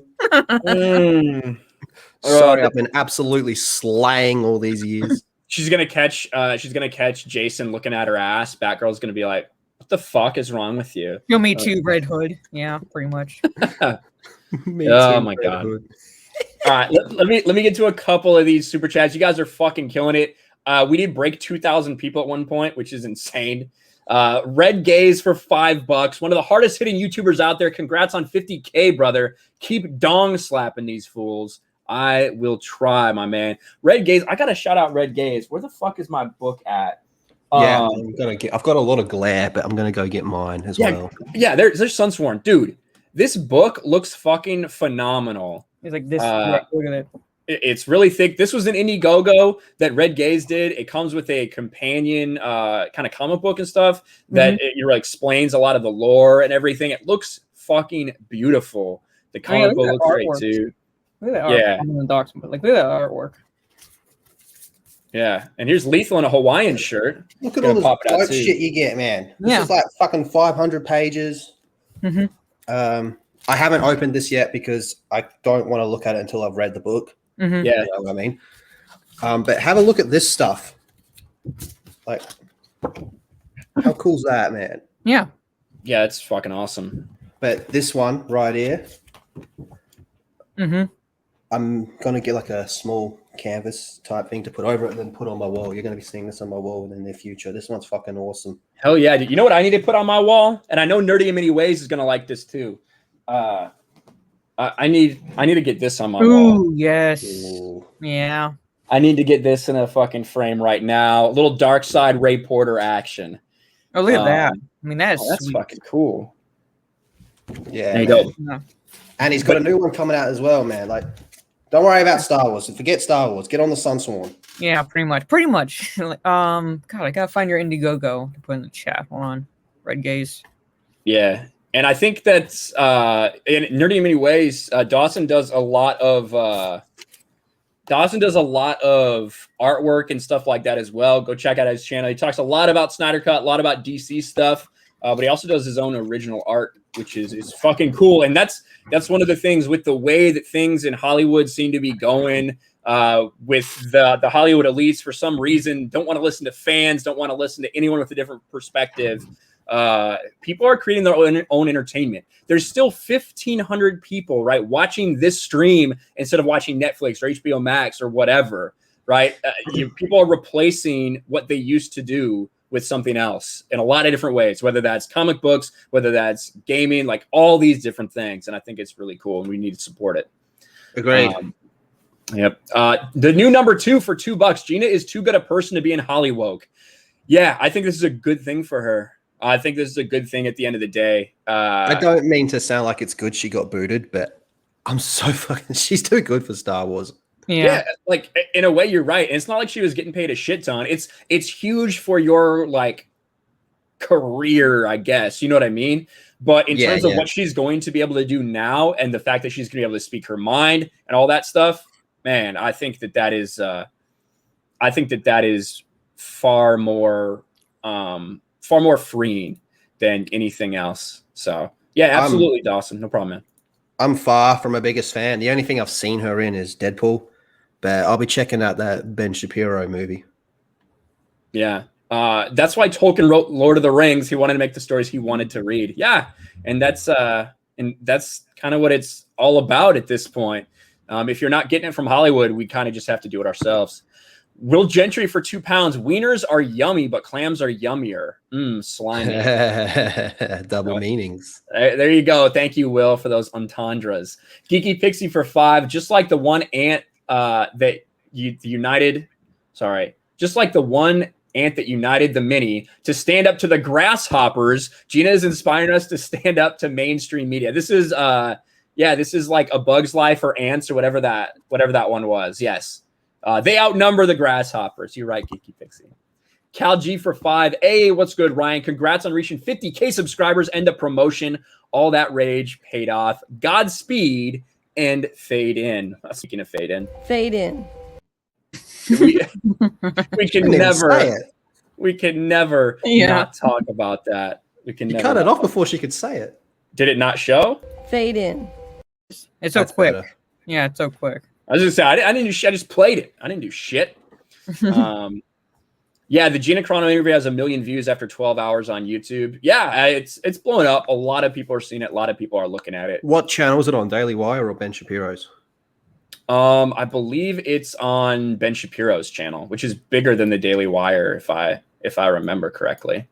I did want to do an update real quick. We got 123 subscribers here. I did pin it just really quick before we kind of move on.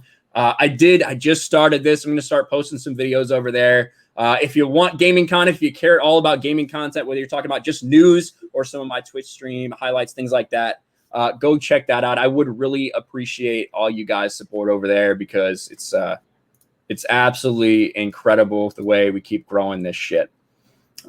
But do it. Yes, thank you guys. I appreciate it. Mr. Doug for $5. I cancel my Disney Plus. It makes me sad, but they aren't a necessity. I can't get into their shows knowing they would probably hate me. I think it's different for each person, and everybody has their own level of, wow, this is it for me. So it's all about, I'm not going to tell anybody what they should do. Just, do whatever you think is right in every case. Yep. Everyone's got their own moral compass. I mean, I think it's pretty bad. Lethal doesn't have morals or a compass. Yep, that's right. I threw both of them off the balcony. But I think it's really bad to tell people how they can and can't spend their money. Like, if someone wants to get Disney Plus, then by all means do it. I don't think you should be shaming anyone based on how they spend their money. No, I don't believe you should be shaming anyone either. But I will say, and I'm not like calling necessarily anyone specific out, but I will call out hypocrisy if you say that you're going to either not support Disney, Star Wars, or whatever, or you're going to cancel something and don't end up doing it. If you at least be honest about it. That's what I like. That's all I ask, pretty much. Yeah. Let me run through. I'm going to hit 5 more super chats. Then we're going to move on to something we're actually excited about. Zack Snyder's fucking Justice League. Yes. Geeky Pixie for $5. Her spinoff would probably gotten so much backlash. I mean, look at the Twitter hate mob after her for working with another studio. Cancel culture must end. Yeah, and we just have to be the ones to make sure that people can't be canceled like that, right? You have to go and support the things and the people you care about instead of just forgetting about them and letting it be memory hold.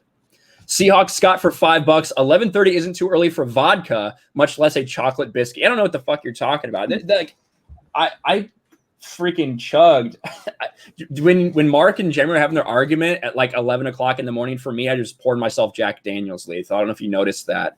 I was drinking too. I was just off screen. Well, it was like 2 a.m. for you. Yeah, fucking oath, man. I had to get through that. But I see absolutely nothing wrong with drinking alcohol at any time of the day. But a chocolate biscuit, I felt I need clarification. No, you're good. No. I mean, Yeah, cool. eat whatever you want at any time. I said I have pancakes for dinner, so That's normal. no, I'm saying like don't care. Just eat whatever you want. Salasso for $20. Hashtag cancel Disney Plus. Thank you, Salasso. 2 more super chats, then we're gonna bring another guest on real quick here. The celebrity you've all been waiting for, guys. Soul Fiend for £5. Easier to remove her now, not midway through a bad trilogy no one would want to take the hit for. Yeah, I suppose that's true, Soul Fiend. They just didn't want her there. And and at the end, I think Mandalorian season 3 is in huge trouble. I'll save that for another video because that goes into a lot of explaining. But I think there are big problems behind the scenes that people don't want to acknowledge. Green Girl for $5. What's up? Says, did you see on Instagram that Latif Santos supported Gina? It was subtle, but he showed his love for her. No, I'll have to check that out. Thank you for that. And thank you for your super chat and for your support. I do know that Carl Weathers, I talked about that the other day. Carl Weathers just tweeted something about as hinting that he was supporting in a way without actually being vocal about it. But speaking of someone who has supported Gina Carano, Drunk 3PO, how are you doing? What's up, man? Did you get my message? I did. I didn't know if you wanted me to share that, so I just. They already got a shirt taken down. Oh, did they? Yeah. Copyright? It was actually a Drunk 3PO shirt, but they're definitely flagging my store pretty hard right now. Oh, yes. They tried to for my shit, not for the Pedro stuff specifically. But yeah. No, they're claiming copyright infringement. Is that it? Because I saw the. I mean, the like this icon, this one, I can kind of. It's so weird. So I have this icon on a premium T-shirt, and I also have it on like the non so premium, and the one for the premium was taken down. So it was just taken. They're like, this violates and I'm like, but the other ones are still up. And so I'm Don't like, tell them about that. Yeah, I think it's because the premium ones, that was the one that's linked on the. Maybe it's on because it's on the YouTube shelf. Maybe I don't know. But if I doubt that get the Rebellion shirts taken down, that would be. It's pretty stupid. I don't think they can do that one at all. Yeah. You want me to show that from Maggie? Yeah, it's on my Twitter. I put it. Oh, okay. Oh, I didn't. I tweeted it all out. Like if you went on my Twitter. So yeah. Yeah, I saw this shit. So that guy, if like that idiot, what that is Gina Carano's Instagram story. So someone bought a sweatshirt that says "Welcome to the Rebellion," and Gina Carano put it on her Instagram story. And this idiot, so obviously they're like, they're hate watching all her Instagram stories and her Twitter likes and everything. So no, it doesn't matter what she does. So he screenshotted that. And then he wrote that, I can't believe they're actually doing merch for this BS, right? And then Maggie retweets it. This is if you don't know who Maggie is, she did the GoFundMe for the trans rights, I guess, because the one that the hate campaign. Yeah, the one that many Lucasfilm employees shared around. So then she put this up, and if you go to the thread, I mean, I'm blocked, but I had to like ask other people. You go to the thread, people are like, we got to take. They think Gina's selling this shirt, which is they don't even. These people are so dumb, and like, yes, a millionaire is selling T-shirts on Teespring. Yeah. Well, Exactly. and the thing too- Exactly, Lethal. It's and like, welcome to the rebellion. I don't see how that could possibly be copyright infringement. Like It's that, not. that, It's that- not. that- that's not something specific. Like the drunk 3PO stuff. You even know, like I know you've been worried about that kind of shit. Like, but like welcome to rebellion, that's a phrase that has been used in a shit ton of video games and different kind of content because and books. and books like that aren't, it's not specific to Star Wars. That's retarded. There's no way that they can do that. No. I know, it's just like, no way. The only I'm thing sorry, that- Mar. Go ahead. I'm saying like the only like, and I say case very loosely when I say this. The only case they would have is if you use a similar font to what Star Wars, like the Star Wars font, and it's like blatantly like showing that you are referencing Star Wars, but you're not. Basically, it's just a phrase. Welcome to the rebellion. Yeah, I always use copyright-free font, but that's similar to like the other. I mean, but it's not blatantly like the Star Wars. yeah. font. So, The thing is, like the way I see it is, if they want to take that down, they better go after AT-AT Chat. They better go after Hello Greedo. They better go after all these others that use the same type of icons, in their avatar, like me, right? Well, I mean, all the Battlefront YouTubers all fucking use Star Wars text and Star Wars characters on it. I mean, I got a shirt with Darth Vader saying "fuck Wookiees" on it, and that's not a problem. Bro, I literally sold shirts with just Pedro's face and a fucking clown afro.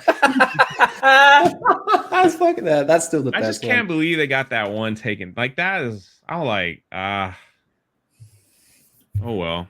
It is getting a lot of attention, bro. Getting a lot of attention. Yeah, it's part of it. Unfortunately, these fucks. Yeah. Because again, these wheels, they just want to flag you out of existence. That's what they want to do. They want to remove you from the conversation because they're scared. That's what has happened to Gina Carano. That's what's happening to anyone that has an opinion that doesn't align with this specific agreed upon narrative. And it's absolute bullshit. Real quick, because we're about to move on to some Zack Snyder's Justice League stuff, Jay. I wanted to ask you just in general, the Gina interview, how did you feel like she came off, and how do you feel like the reception to it's been? To the Gina interview? It's been pretty awesome, for the most part. I think everyone, even people that don't know like the situation, like I actually spoke to my mom, and she saw it.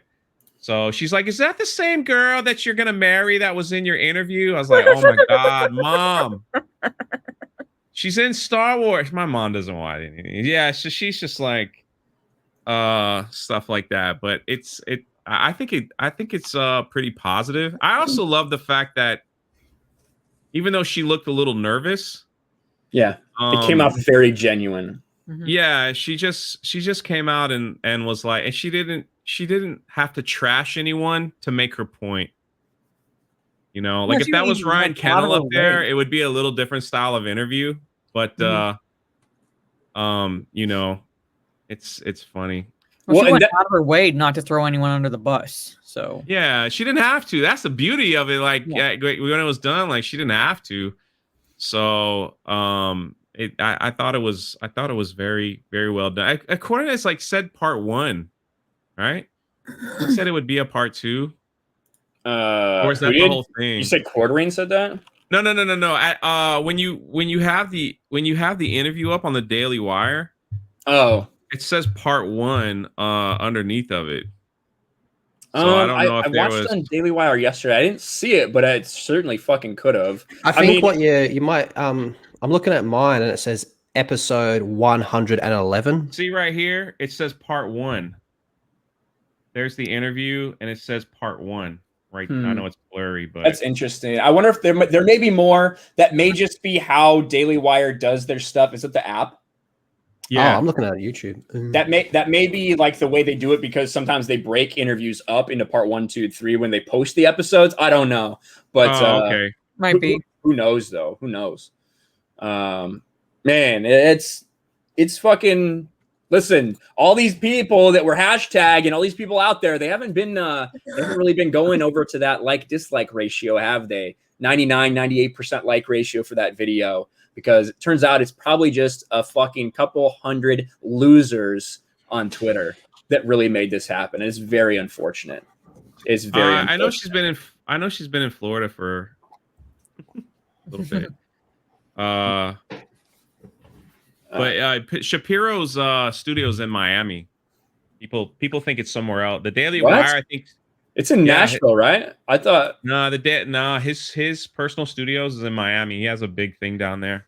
Oh, that's interesting. That's why she was in Miami. That's why she was in Florida.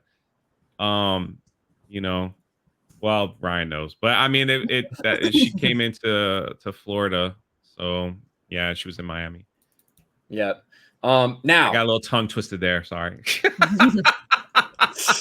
I do want to talk a little bit about Zack Snyder's Justice League, because since Valentine's Day, it has now been a week since the trailer released for Zack Snyder's Justice League, and I think the hype is so real for this thing. We're a month away now, right? We're less than a month away from seeing this thing after years of asking, years of fighting, years of telling people that this thing existed, regardless of whether they wanted to believe it or not. And it's nearly here. And I've literally just doing my live show, I'm just talking about Zack Snyder's Justice League for the most part, because there's just a lot of interest in it. One thing that came out was we actually got our first real clear look at what Martian Manhunter is going to look like. We saw before, we knew we had the blurry picture from Zack that he showed on the phone, but this cover by Jim Lee is the first real look at what Martian Manhunter is going to look like, with a very elongated skull. Now, this is the unfinished version. Let me see. Where's the? I was looking for the. It's on the DC one. Comics website. I have no idea who he's talking about. Go to Justice League issue 59. Do you know what's funny about this is this is the first issue that Michael Bendis is doing for Justice League. So I can guarantee you it's going to be fucking garbage, but the covers are so awesome. Yeah, the covers do look fucking absolutely incredible. I want to fucking see Bendis, man. Bendis was like, hey, you all like the Jonathan Kent character? You all like how he's a kid? I'm going to age that motherfucker up to 30. Basically, that's exactly what happened. I was actually just at the comic book shop that I go to just before, right? I hadn't seen this guy in about a month or so. Every time I've gone in, it's always been someone else. I walk in. I've been going to the same shop for years. I walk in there. The first thing he says to me goes, "You were right," because I've been telling him for 3 fucking years Snyder Cut is real, and he didn't believe me. He's a very cool dude there. We had a bit of a fun conversation about that, and I said, "Hey, let me know when the covers come in, because I want to make an order, but because of what's going on in Texas, the whole diamond situation's kind of fucked up at the moment." Pretty much. But look at those covers.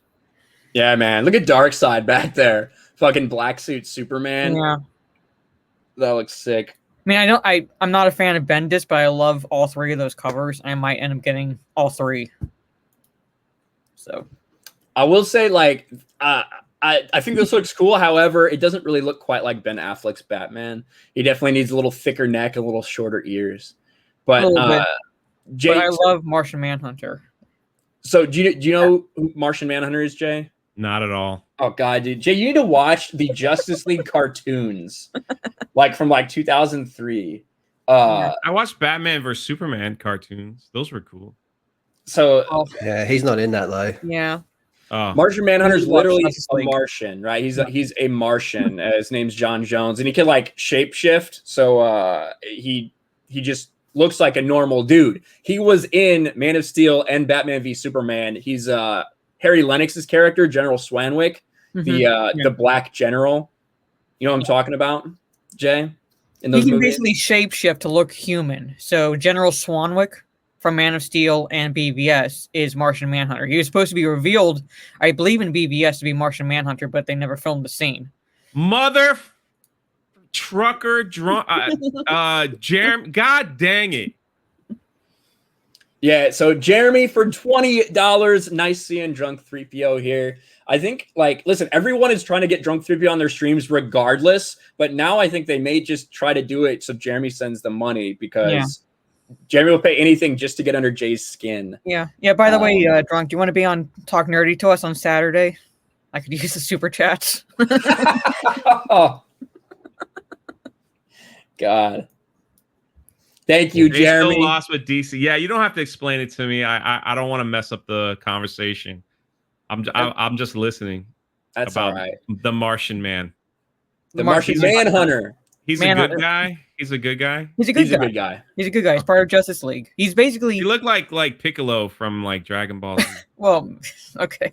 I think he existed before Piccolo. He's pretty much like he's just as powerful as Superman. Like Superman. Really? Yeah, Superman. Lethal can quote this better than me, basically. But Superman said, like, there's like only so many people that he would not want to fight, and on one hand, and Martian Manhunter is one of them. Yeah, it's a cool character, but I do think that like the fact that DC Comics is doing these variant covers for Zack Snyder's Justice League is kind of a big thing. Oh, it's a huge thing considering. Yeah, he's going to be in the movie. Yeah. As much as people don't want to admit it, Warner Brothers has done very little in terms of promotion. I mean, most of the promotion for this movie has been from fans. We know for a fact that there's a lot of people at Warner Brothers that still do not want this movie to happen. Oh no! So the fact that sorry. Oh no, go on. No, like I was just gonna say, did you see when they dropped the Godzilla versus Kong, like other trailer? Oh yeah, they dropped the new footage for Godzilla vs Kong the same day that Zack Snyder's Justice League was all over everywhere. What is wrong with these? Why don't these people want to make money? I don't understand that. Snyder derangement syndrome is real, brother. It is. SDS, pretty much. Well, it's the egos, man. Like for the same reason, Jay. Lucasfilm, man. It's the same thing at Lucasfilm. Yes, for the same reason that like we all know Disney's never gonna sit there and be like, guys, we really fucked up with the sequel trilogy. We're just gonna erase it. Forget that ever happened. That would be admitting such a big mistake. And that's just not something that Warner Brothers want to do. That's something that when AT&T bought them, they're like, well, you're telling me that you have fans that for 3 years have been getting this shit trending, asking for this thing, putting up billboards in New York City, in Times Square for Comic-Con, asking for this movie. They're willing to pay whatever for it, and you motherfuckers are just letting it sit here? Yeah, no, we're doing this. Pretty much. And that's what it took for this to happen. And there's still people at Warner Brothers who still made bad decisions, who are still trying to make sure that their bad decisions aren't exposed, that are trying to eliminate the hype for this. So is sad. I run the theme park channel for Geeks and Gamers. It's my job, so I have to go to Disney parks sometimes. Oh, I bleed for you. I really do. My heart bleeds for you. The last time I went to the Galaxy's Edge Park, Hollywood Studios, I had my Cara Dune shirt on, and I was stopped 100 easily. Did you get that shirt here? Can I get that shirt? Can I buy? And I'm just like, nah, they don't want to make money. These people don't want to make money. Is that the one from Madison Thames? Is that one? The one that has, it's her Mandalorian poster. Okay, yeah, I know. Yeah. Okay, gotcha. Yeah, I wasn't sure if it was like I wasn't sure if it was the one that was like the fan made one or whatever. No, it's thank you. Thank you. It's the one from her Mandalorian poster that they put on a shirt. So I think I'll just wear that every time I have to go to that park. Enrique says Jason Killar will take over once Snyder Cut blows up. I hope so. I really hope so. And the fact that that's the other thing I want to talk about. Worldwide fucking release, baby. Oh, that is what I want to talk about. That's pretty cool. The idea that people had to fight for this is nuts.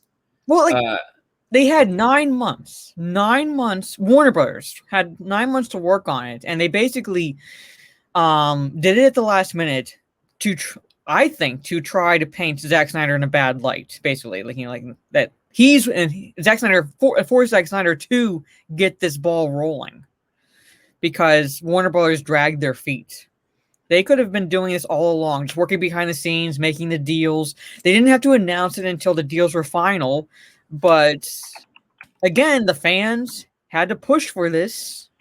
The fans, and Zack Snyder heard the fans, and he worked on his own to help get this happening for people. And now you're going to have theatrical releases for some countries. You're going to have streaming services for other countries who are demanding it just as much as here in the United States. I think that's incredible. I wish Star Wars had a Zack Snyder.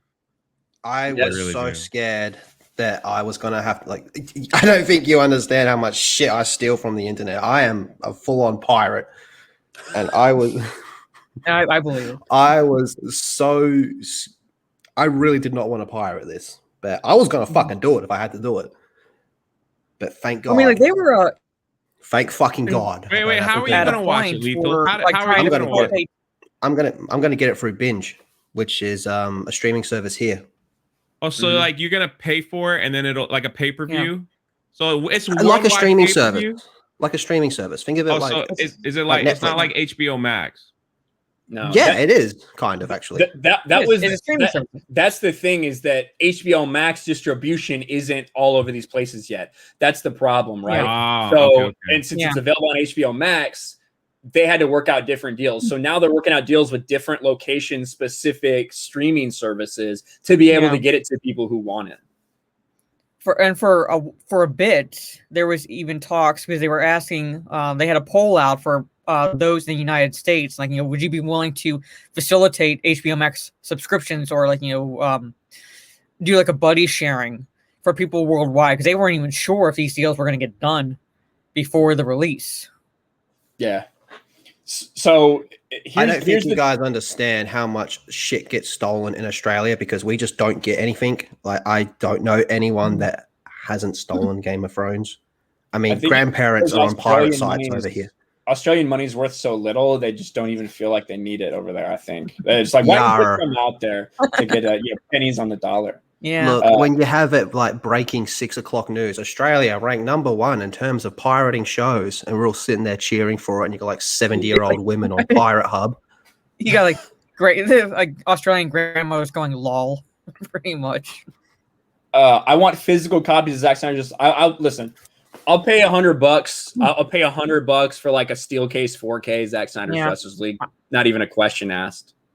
Me too. Like me as well. I would love an IMAX release, like a theatrical release, pretty much. I'd like to see that announcement. Like, hey, but we're gonna stream this on March 18th. If you want to see it in theaters, this will be released here. Boom. It's not going to be in the theaters in America. Not as of yet, so we don't have official date. We don't have official dates, but I think they should. It's just HBO Max for right now, and that was kind of the way it was intended, right, Jay? Because the deal for this went down before the pandemic really got rolling, before everybody realized. Yeah, I'm gonna find out, because I swear they're showing it at Universal Studios movie theater, because they always show streaming stuff like as a special event. Mm-hmm. I'll find that out. would be nuts. Yeah, like it's like a whole, like what they do there. It's like, so they were.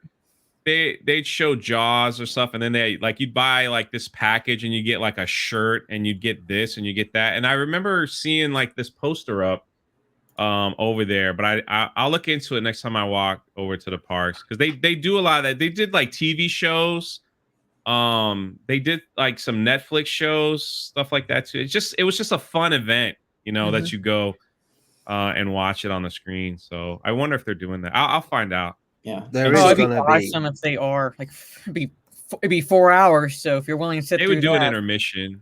It's 10-minute intermission. 10-minute intermission. Yeah, but they are doing a physical release as well.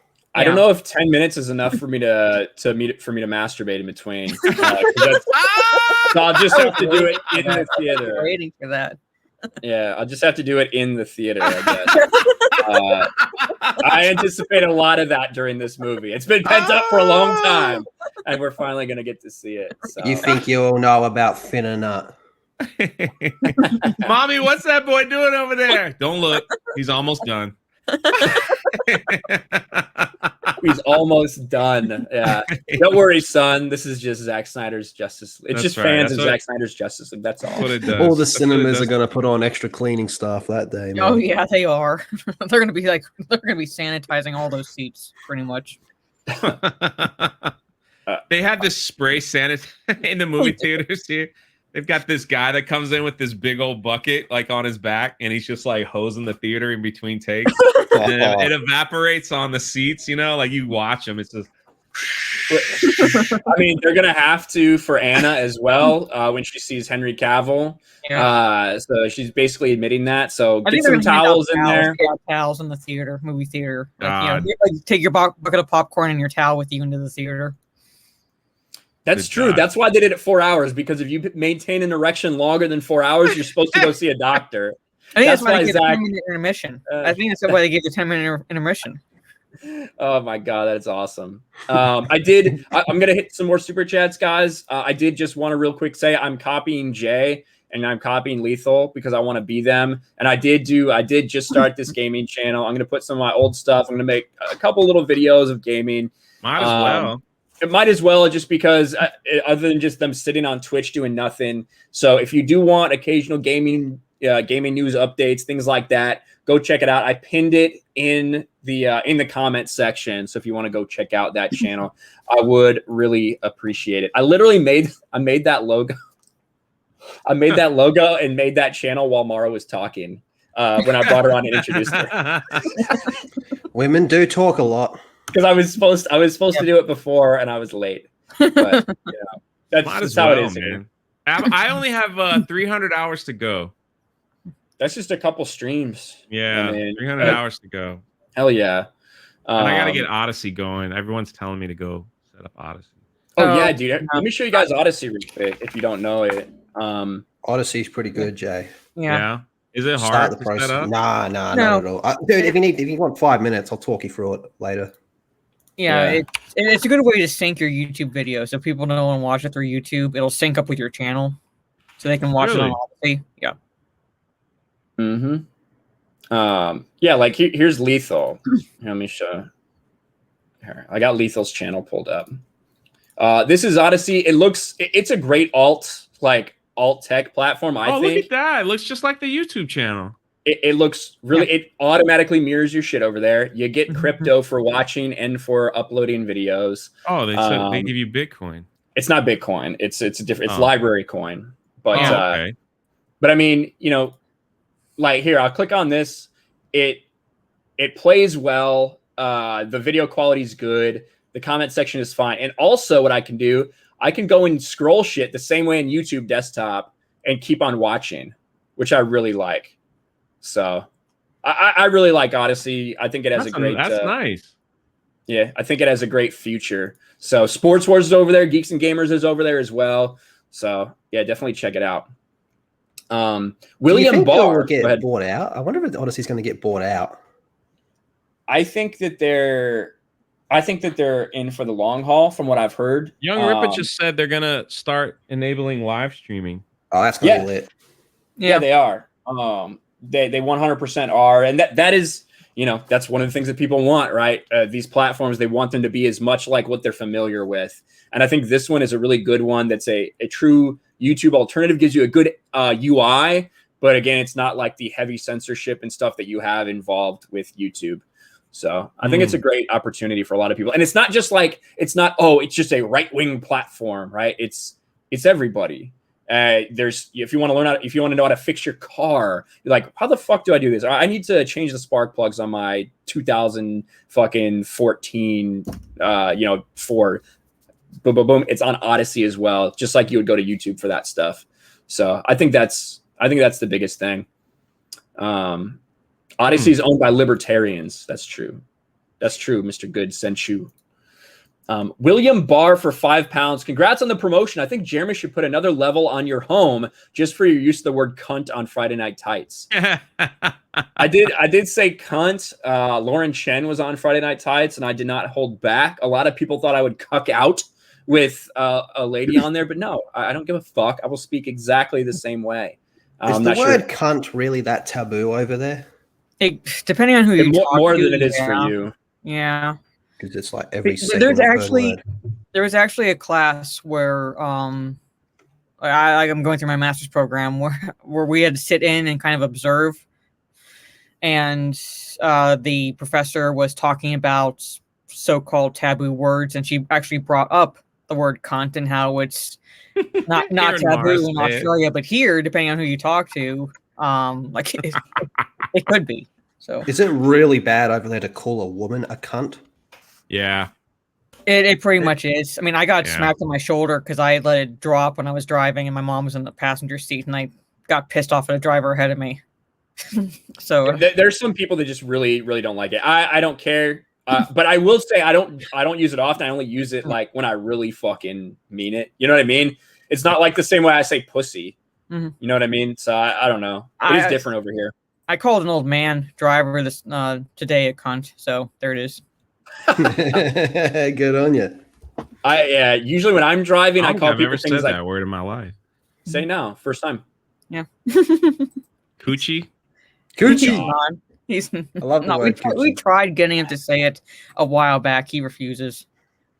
Trey, look at Trey. Says he calls dudes that all the time. Yeah. Yeah, Yeah. Trey's awesome. Shout out to Trey. Gabby Trey is Vogelstein for $5. Someone once said to me that if you push people underground, they will eventually lash out.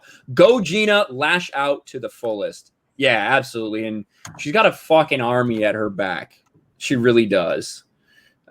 She really does. So I'm really happy for what she's doing. Rory Brown for $5. Seems like even the SJWs don't like KK either, since I never see anyone defend her.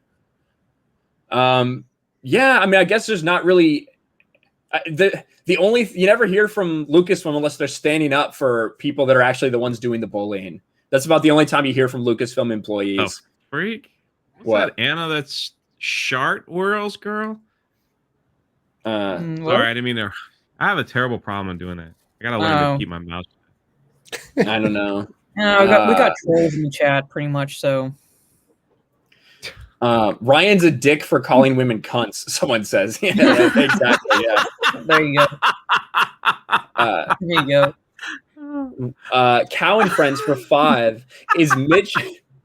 Is Mitch Dyer the lead writer? God, I hope not. I don't know. I think it's just It didn't say lead writer when they brought him up. It just said he was a writer. So for all we know, like you said, Ryan, he could just be like one or two side missions that you could be doing in this. So we don't know how much of an extent he has influence on the game. Yeah. And hopefully they told him to don't be such a bitch. We'll see And what Pascal happens. forever. I might be a troll, but you're a retard. So I'd rather be Do a you troll. want to know a tip? When I'm on other people's channels, I don't look at the chat. I close the chat as well. I don't even look at it. Mm-hmm. Well, I see it Yeah. in StreamYard, so I see the comments come up. I go over private chat or full screen. Mm-hmm.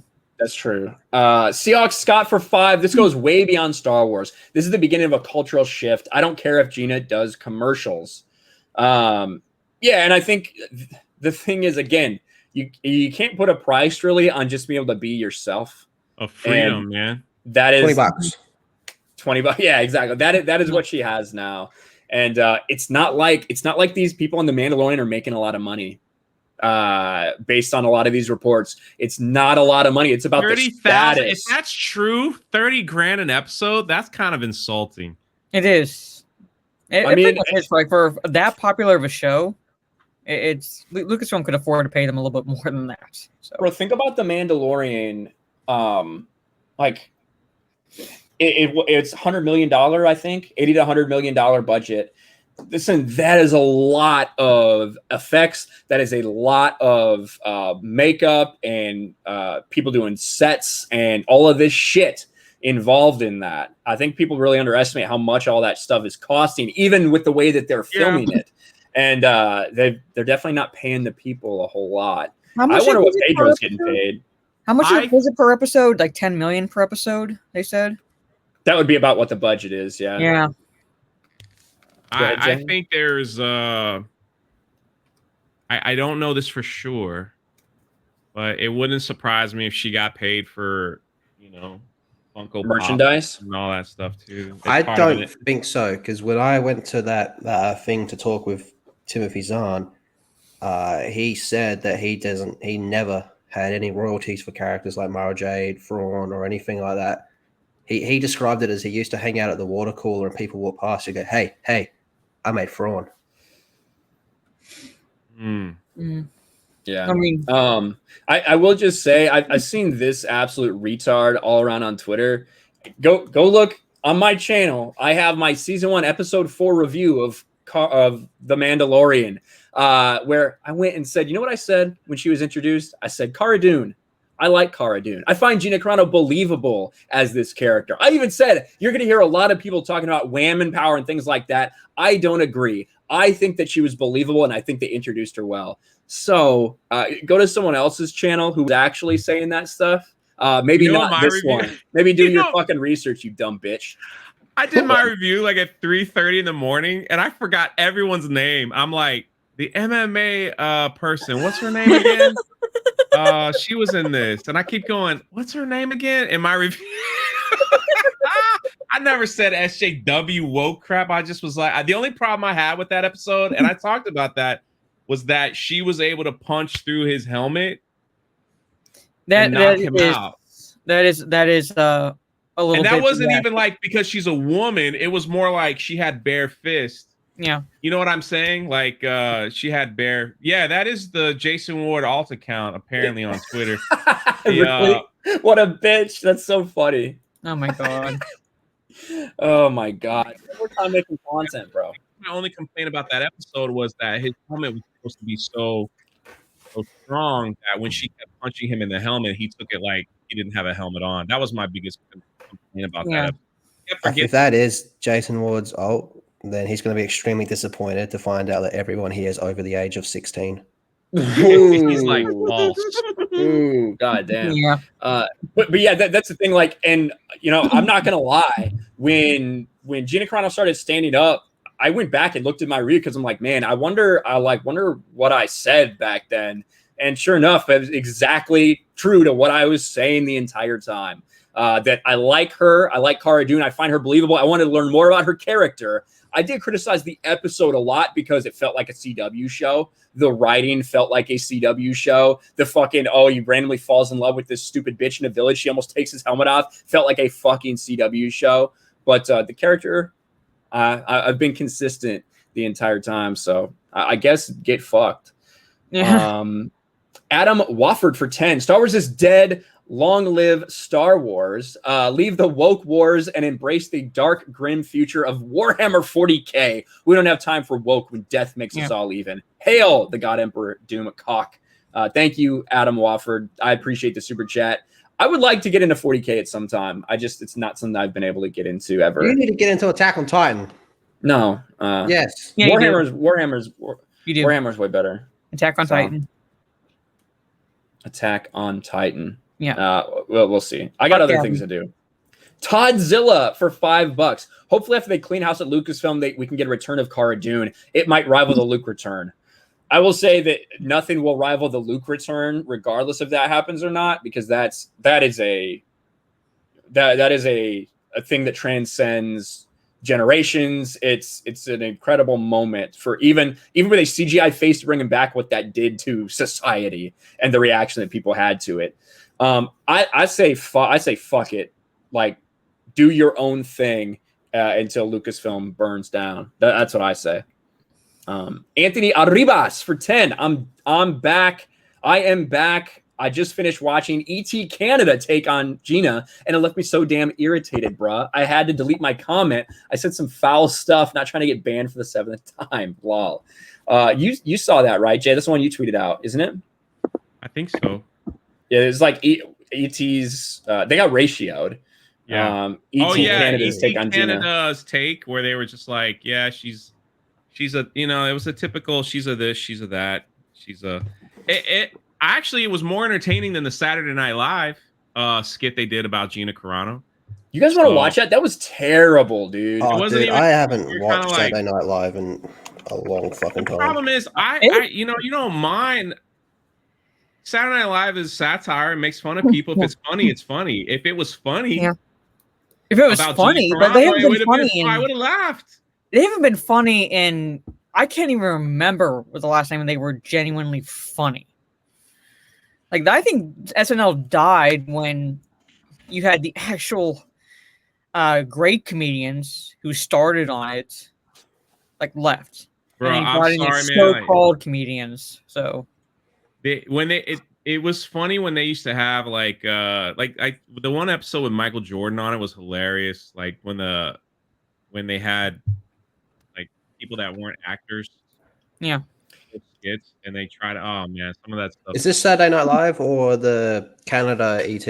This is Saturday Night Live. Now, I will say, I think what happened to Saturday Night Live is it became overtly political. yeah. Because I'm just gonna say it. I don't talk politics really, but once Obama got elected, it felt like they couldn't make fun of him. They didn't want to make fun of him, so they kept like dancing around it. It just became worse and worse and worse. And then when Trump got elected, it was just all about the same shit over and over again about him. And I think that is really, over the past 15 years, why this thing's fallen so far. And that's the problem with this. It's not the fact that they made fun of her. It's not anything. It's the fact that it's completely unfunny and cringe. Yeah, and it again, is. not accurate. Okay, guys, my final guess was Can you turn it up a bit? Mandalorian No. for something she posted on social media. That's as far as it Please goes. welcome actor Gina Carano. What the fuck is that person? I don't know. That's supposed to be Ted Cruz. Okay, yeah. all right. Yeah, I know it's awful. It's Yeah. so bad. Who's the other guy supposed to be? I didn't watch this segment, so I'm not sure who he is. This is Britney Spears, though. All right. And look at how Gina sits so like slumped forward and shit like that. Yeah. It's like what's her name from Reno 9? Not Reno. I'm here for the opposite of that. I've done nothing wrong. No one can even explain what I did wrong. Explain it. Okay, on Instagram, you said conservatives have it as bad as people living in Nazi Germany. Again, not what she said. So that's part of the problem. That's part of the problem is it's not at all what she said. You guys who are Ted here for the Cruz interview. and Andrew Cuomo. Okay. Oh, I'm sorry, Cuomo? I'm sorry, Ryan. I didn't mean to interrupt. There it is. Sorry. Okay, congrats. You explained it.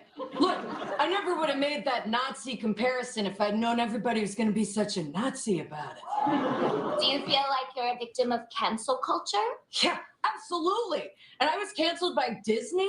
Disney is the moral high ground. Have you heard Brer Rabbit's accent on the Splash Mountain ride recently?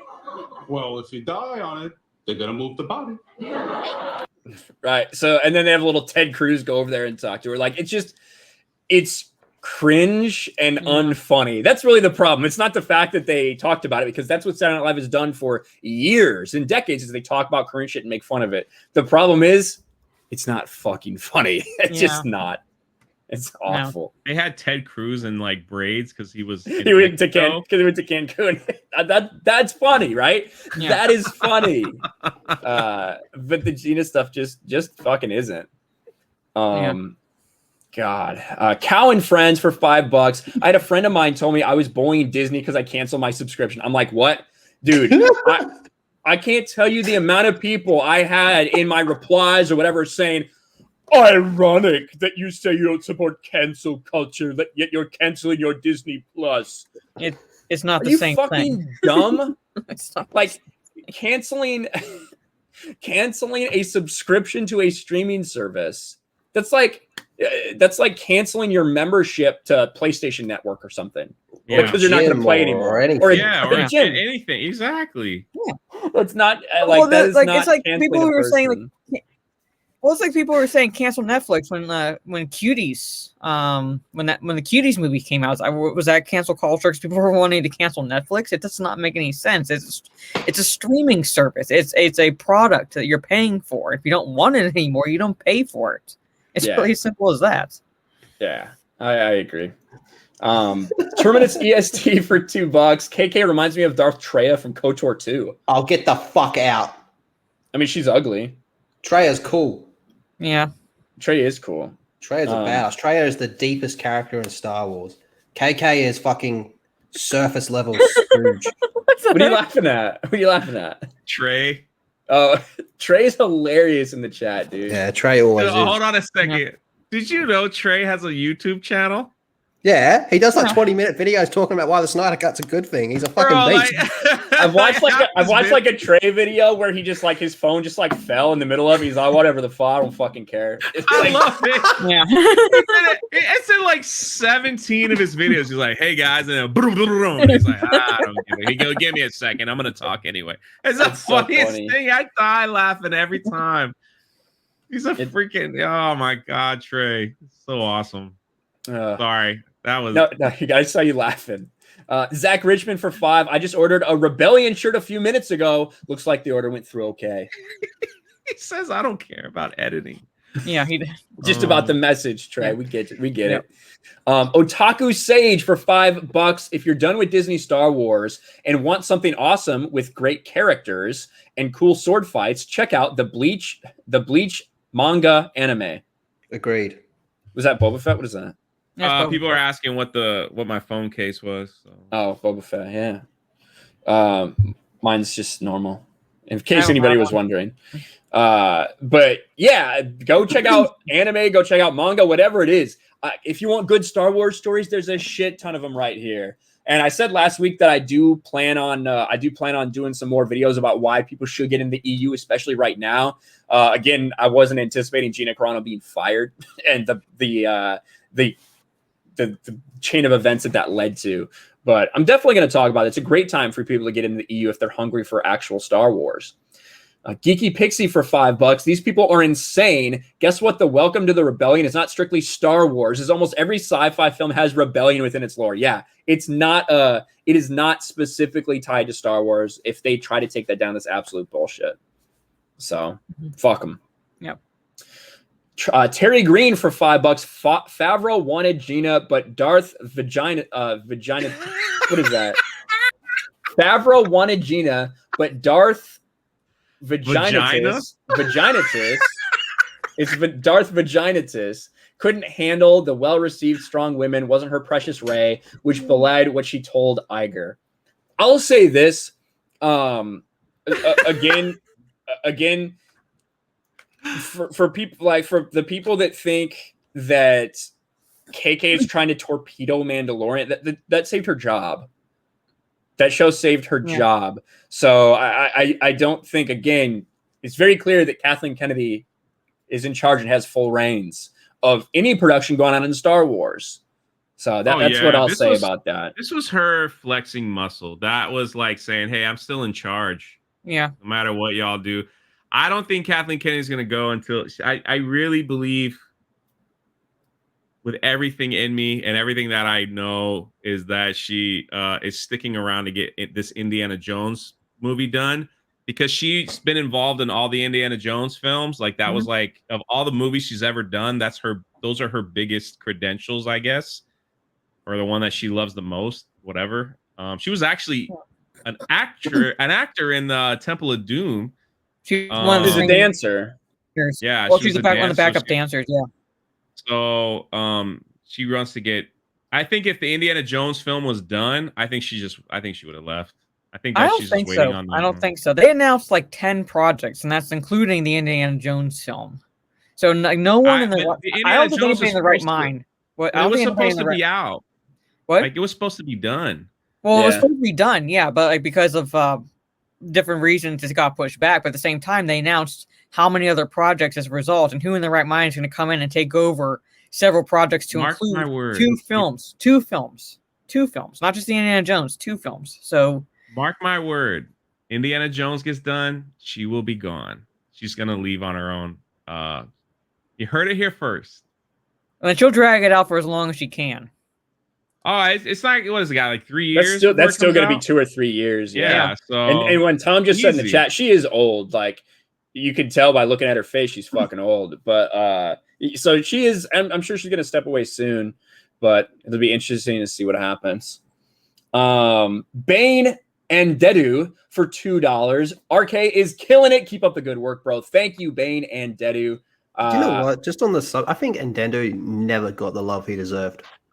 Well, it was kind of a like just look at his design. He's so cool. He looks cool, but his name is just undead do. Like, And he he's- kind of goes out like a bitch as well. yeah, it's not very creative from Drew Carpershin, but you know, Yeah. That just looks so cool to look at him. it does look cool. And here's Jeremy's super chat for $20. I'll read it again. Nice seeing Drunk 3PO here. Everybody loves when Drunk 3PO is here, especially Jeremy. Yeah. Peter Ritson for £5. You can get the Rebellion shirts from Drunk 3PO's merch store. Hashtag I stand with Gina. Yes, you can. Yes, you can. It's on my Twitter. If anybody wants one. Mm-hmm. Yeah. I see someone said fade in. Fade in. I agree. That's gonna be my next shirt. It's gonna say fade in on it. Mexican Iron Man for $10. How does Jay not know who Martian Manhunter is? I thought Jay was perfect. Oh, thank you. Well, he's more of a Marvel guy, so we'll forgive him there. Yeah. He's definitely not as iconic as. Go ahead. Yeah. Super excited though for this movie. Like, I'm gonna go to my brother's house and he's gonna make all this food and everything. And are they gonna do like? What do you think? They're gonna like drop it like at 8 p.m., 7 p.m. Well, it's. I've got the time zone. They released the time zone for Australia. Yeah, 6 So p.m. there. It's going to be like 3 in the morning. Yeah, it'll be 3 in the morning here for us, Drunk 3PO. So 3 p.m. 3 a.m. a.m. They're doing Roughly- a 3 a.m. roughly. drop, man. If it drops at the same time as it's dropping, we're on the East Coast. It's literally when Mandalorian drops every day. I know. That's why I 3 a.m. stopped doing reviews because I wasn't staying up late anymore. So I stopped doing reviews because the show wasn't very good. So yeah, I was like, I just watch other people's reviews. That's Yeah. the end of it. They just weren't doing well, and like since I didn't really like the show, I just would constantly get a lot of dislikes, and I was just like, oh, I'm fucking whatever. It's not getting any views, and people don't like it. So Yeah, fuck it was a lot of work for nothing. Yeah, basically. Jack White for $5. 2 problems with Wait. modern day. Go ahead. Well, what? what's his name? Jack White. Oh, What do you think I What said? did you think he said? Jack White? Jack White. Yeah. God. Jack Wipe. Jack Wipe for $5. 2 problems with modern day Hollywood ego and hiring political people to write fiction. It's all about keeping it out. Like I see a lot of the authors that I love from some of this stuff on Twitter. I'm like, God, man, I wish you'd stop tweeting about politics and shit. But it never got into this stuff. And that's the important part. Like everyone has an opinion. Everyone has an opinion about what's going on. But are you making your entertainment based off those values and about hating people that don't have those values? That's the big difference. Neo Neon Arrakis for $5. Ryan and Guest, do you think a corporation can be anti-corporate pandering and PC and be successful, or is being corporate PC so necessary? I think we're seeing a pendulum shift, right? Mm-hmm. I think you're starting to see a lot of these kind of alternate companies come out against the mainstream narrative and not be PC. Barstool Sports is a great example of that. They've been going for several years now strong. They're multi-millions of dollars company, and they are not PC. They're just normal people. I think people are getting tired of not only PC stuff, but also just like the very tied up corporate media. That's why people are flooding to YouTube instead of watching fucking CNN, MSNBC, Fox News, all that shit. That's my opinion. Why South Park's like just amazing because they're totally dunking on it like every season and all that. But I will say, as much as it shits me to see movies, shows, whatever it is that's just filled with left-wing bullshit, it will shit me just as much to see it filled with right-wing bullshit. Mm-hmm. Yeah, exactly. Oh, absolutely.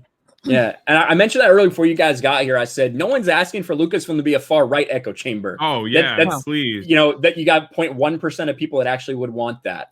Everybody just wants there to be that, not to be a factor in who you hire, who you fire, and the stories you tell. That's all we want. Absolutely. Absolutely. Josh from Detroit, I believe he's from Detroit, for $2 says Mistress Mara is a boss. Ooh. Thank you. There you go. I thought she was gonna like insult him, like some. I know. I was waiting for it. It's like she's a thanks. Now I'm gonna slap your balls harder. I thought that's what she was gonna say. CC119 Oppo for $5. Maggie blocked me after I called her out for what she did to Jay. Lol. Oh, thank you. That cunt blocks everyone. I've been blocked from her for fucking ever. But yeah, thank you, CC Oppo, for standing up for Jay. Seahawk Scott for 5. All this BS has little or nothing to do with Star Wars and everything to do with power and control. Pay attention to what's really important. Yeah, it's a great point, Seahawk Scott. It's all about the Hollywood elites and the narrative. And if you don't go with what's in the narrative, you're fucking gone.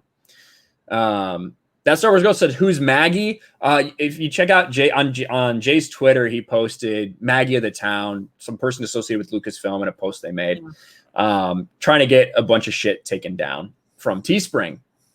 Yeah, I sent it to your DM, Anna. You can see it. Yeah, Biggles Mets for $2. 40K is awesome, but freaking expensive. That's what I've heard. But there's so much lore. It looks like something I would really like dig into and love. We'll see if I have time for it sometime though. I know like Nick Rekida's really into that shit. I know Az is really into 40K as well. So yeah, everyone's asking in the chat who's Maggie. Find Drunk's Twitter real quick. 15,000 followers. Holy fuck. Yeah, what's up with that? It's fucking nuts. Yeah. Drunk 3PO. This is sad. They hate what's happening. For the record, Gina is not selling this shirts. I am. Gina just put I am. Why'd you capitalize M? Yeah, I am. Gina just, it's like a YouTube title. Yeah. Gina just posted a pic of her on it in the Instagram story. It's Maggie Lovett. Again, Maggie of the Town, who has 1 million people blocked, I'm sure. People complaining, "Hey, Disney, this looks like copyright infringement," for a shirt that says "Welcome to the Rebellion." Nah, it's not copyright infringement. No, but it's not. Yeah, absolutely ridiculous. Nico Glock for $5 says, "Hi, Jay." Hi. Otaku Sage for $2 says, "Please read Berserk." Has anybody read Berserk? I haven't read that yet, but I haven't read it. I've seen some. I'm actually starting Sunsworn. Hell yeah. We were showing that off earlier because it looks Starting incredible. that tomorrow. Mhm. So I just finished a book about Jaws. One of the key grips wrote a book, like the stuff behind the scenes. It's so good. It's so good. How the actors would get drunk and like sleep with all the college girls. Robert Shaw. Yeah, Robert Shaw was the big one who did that. Yeah. He's like sleep. He's probably saying he probably got like 20 kids over in that small town, sleeping with all the college kids after each take, buying them all beer. Yeah. I was like, dang, what a legend. I see Phil TMNT in the chat. Thanks, man. I really appreciate that. Anthony Arribas for 2. Theory should get Gina on his future Vader films. Oh my god. Think of the people that would freak out if that happened. That's true. Yeah. Holy fuck, people would freak out. That's an interesting idea, Anthony. Phaser Face for $5. I've started back up on the EU. Re-listen to Dark Empire radio drama. Good stuff. Yeah, man, there's so many good audiobooks. I was mentioning that in Jay's gaming stream last night. Yeah. About the Star Wars audiobooks. They're really audio dramas. Where you have, voice acting, you have the sounds, you have blaster fire, you have lightsaber sounds when they're fighting. It's all awesome. I know Lethal knows what I'm talking about. And that reminds me, one of the last Star Wars audiobooks I heard, I didn't finish it. It was the fucking Qui-Gon and Obi-Wan. Master and Apprentice. Master and Apprentice, thank you. That I was kind of digging the story, but the audio was god awful, man. Like the music was too loud. They were describing like a battle, and they would describe it as not even a battle. They would describe it as like a fucking small skirmish in the streets, and they're using like sound effects from the Battle of Geonosis, and it just sounds over the top and absolutely ridiculous, man. It's shit, and it wasn't even fucking Mark Thompson. It's bullshit. I want to hear Mark Thompson do really terrible Mandalorian Kiwi impressions. I love Mark Thompson. Don't you just love it when he's like voicing like Alana Solo? I hate that, actually. I hate 3PO. Where are you, 3PO? I hate that one. Angie. I hate that one in Yeah, I despise those ones actually. What about the one where it's like a whole You wanna chapter of her being chased by a blacksmith? Yeah. I think it's in Fate of the Jedi. She's been Fate of the chased around the Jedi. blacksmith in the Millennium And she's Falcon. like tricking him. Yeah. Oh, that's so Check your cringy, DMs, man. Brian. Oh no. You want to What did you see the send? biggest? Biggest what? Retard? Yeah, he almost said it. He almost said it. R word slur. Yeah, R slur. The R slur. You want me to show it? I don't care. These Alright. people, like, they want to say stuff, but they get so scared. Yeah. Around the Galaxy podcast, again, who apologized profusely after being a cocksucker, says the Gina interview on Shapiro's Paranoia channel is hard to watch. She's incoherent and rambling, answering Shapiro's leading questions like a nervous witness on the stand. They're trying to make her the poster child for wrongful cancel culture, and she's as convincing as Cara Dune. This tweet has been deleted. What They a- have what no. a bitch. They got What a no pussy. balls. Like, if you're gonna say something stupid, own that shit. Don't delete it. I know. I would have more respect if you leave it up. That's all I'm saying.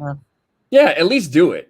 Like, at least do it. That's the thing. I mean, it's whatever. There's going to be people that have other opinions. We might retweet you. We might say, wow, you're dumb as fuck. Honestly, I almost never do that to any other, like, YouTubers, to be honest with you. I can't really think of too many times where I've seen a YouTuber that wasn't talking about me, just saying something and, like, retweet it. There's a lot of them that I could have, especially in the past couple days. Yeah. But, like, not many. Every once in a while, probably, yeah, I do, you know, I'll probably go out there, but like, it's not like, I don't know. I don't feel like you're getting ambushed or anything. Fucking say whatever you want. Who cares? Yeah, that's the thing. It's like, I'm not going to go after people's opinion unless you're like attacked. Like,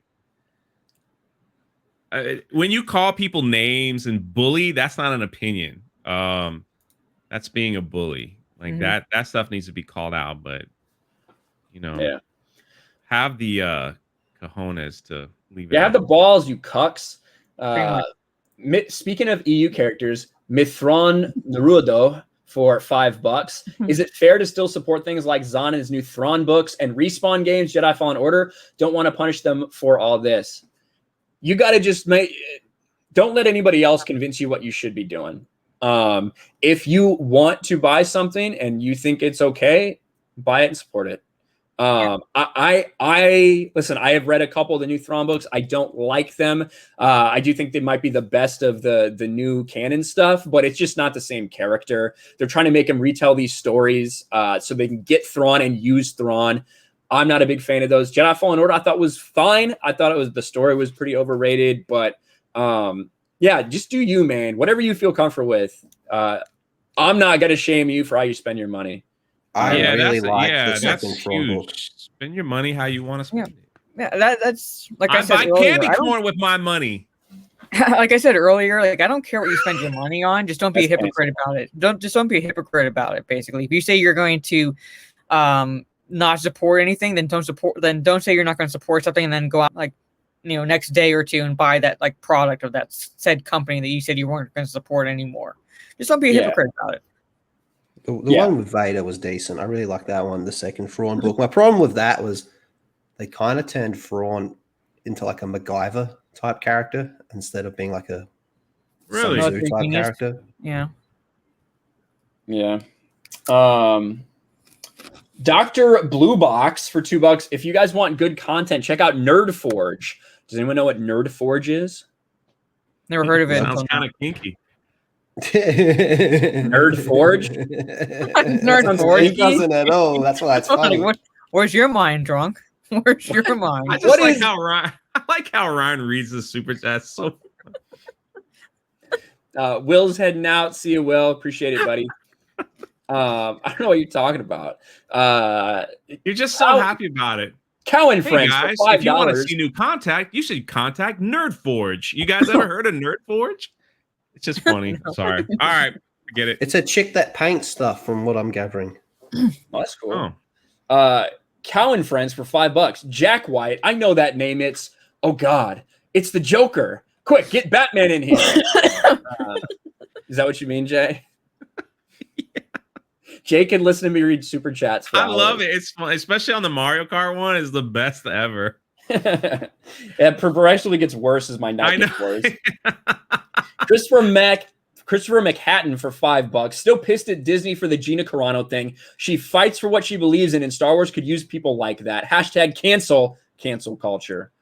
Agreed. And they fucking blew their chance. It's done. It's over for them and Gina Carano. Geeky Pixie for $5. That person that told Gina to shut up that Jay showed in a video protected their tweets, and I bet it's playing the victim, a typical spineless person. Who's that? Are you talking about the one I just tweeted? I don't know. I don't know. It might have been the video you did a couple days ago, like when The people Lucasfilm were one? when people were responding about the Gina Carano interview thing. Maybe. Ron D for $5. Gina is a true fighter and artist who is now able to project her voice. She's going to crush it with Daily Wire. Also, doesn't get much deeper than Berserk. I guess I got to look into Berserk since everybody's talking about it. Yes. Become a weeb, Ryan. Nah, I don't know. That was an anime noise right there. We'll take that. Yeah, just there you an American for $5. Disney, Anakin. You turned her against me. Daily Wire, Obi-Wan Kenobi. You have done that yourself. Yeah, I agree. Just an American. This person hates me. I get a lot of hate, but look at this person. Ryan, can please eat a whole box of candy corn, please? The freak is that Avatar? A squirrel? Abrahamster lives. I guess that's a hamster. Oh, a hamster. Okay. Well, Abrahamster. Abrahamster. Yeah, maybe. God, this has been a crazy fucking stream. I want to give a shout out to everybody that's been in the chat this whole time. That is nuts. I'm gonna let my guests plug their awesome shit. One more time, let me plug myself though. With my gaming channel, it's at 166 subscribers. If you care about gaming stuff, if you care about gaming content, I'm gonna do some gaming myself over there, but also just news stories. Like I'm probably gonna do a video on that Kotaku stuff and link this channel in the pinned comment so that people can understand that's kind of more of the stuff that I'll be talking about over there as well. The link is pinned in the comment section. Thank you to the 166 people who have subscribed there. You're fucking incredible. Before I let my guests get on, I will be hopping in to the Discord for the supporters, for the patrons and channel members. If you're not in the Discord, go join the Discord and I'll set your tier. Hang out in the supporter chat for maybe about 20 minutes after the stream before we start Twitch. But Mara, what do you have coming up? Well, I don't plan videos. Like, for example, I wasn't planning on doing a video today, but then Lethal Lightning tipped me off to that Kotaku article. So I said, okay, I'll do my best to make a video, put one out. So shameless plug, go check out my channel, Jade Shadow, for that video. I cover other pop culture topics, primarily DC and gaming, but I also do social commentary, which is what essentially the Kotaku article became. And I try to do live streams during the week. If not during the week, then Saturdays, 10 p.m. Eastern, Talk Nerdy to Us with Steph from My Nerdy Home, where we go over the pop culture topics of the week. And also Twitch, trying to get back to that on a regular basis, fairly regular basis, I should say, because I missed last Friday, but I'm streaming Witcher 3 on my Twitch channel, Jade_Fire. So look for me there as well. Hell yeah. Lethal, fuck Gabby. What do you got going on? Gabby. Well, thanks. This is the first time I've been here in ages. I could actually make it today. So thanks for having me. But yeah, I do similar content. I don't really get into social commentary because that shit bores me. But occasionally I have porn stars on my channel, and there we go. If that's not going to sell you, nothing will. Pretty much. Like who? Oh, who have I got coming up? I can't tell you. Oh, okay. He has had the real Captain Marvel on his channel though, and she also wears his merch. So Jay, and buy a Miranda Ross shirt. Jay has Gina. Lethal has Captain Marvel. Like, everybody's got a popular girlfriend right now, but that's all right. That's all right. What have you got? I won't be jealous. I've got Taco Bell and Jack in the Box and pizza, so it's all good though. Do you save the wrappers as souvenirs? I just don't throw them away for a while. That's all. I don't save them. Jay, what do you got going on, and what do you want to plug? Just drunk 3PO. Actually, I want to congratulate Ryan, 50K. It's fantastic. 1,000 people watching on a live stream. It's amazing, man. Thanks, man. Amazing. Yeah. I see people with 100, 200,000 subscribers can barely get 50 people watching, you know? So it's unbelievable what you're doing over here. I sent Thanks, Ryan man. a text. I was like, I'm catching you. And then he was like, hell no. And then I was like, yeah, never mind. That's not exactly what I said. I know it's a thing. Like it's for some reason you always chase people. We were chasing Josiah at one point, like as a motivation. That's all it is. And then Josiah was like, "You guys could kiss my butt," and Yeah, he took off. yeah, so it's one of those things. So I'm glad to see my friend, man. It's always good to see my friends just succeed.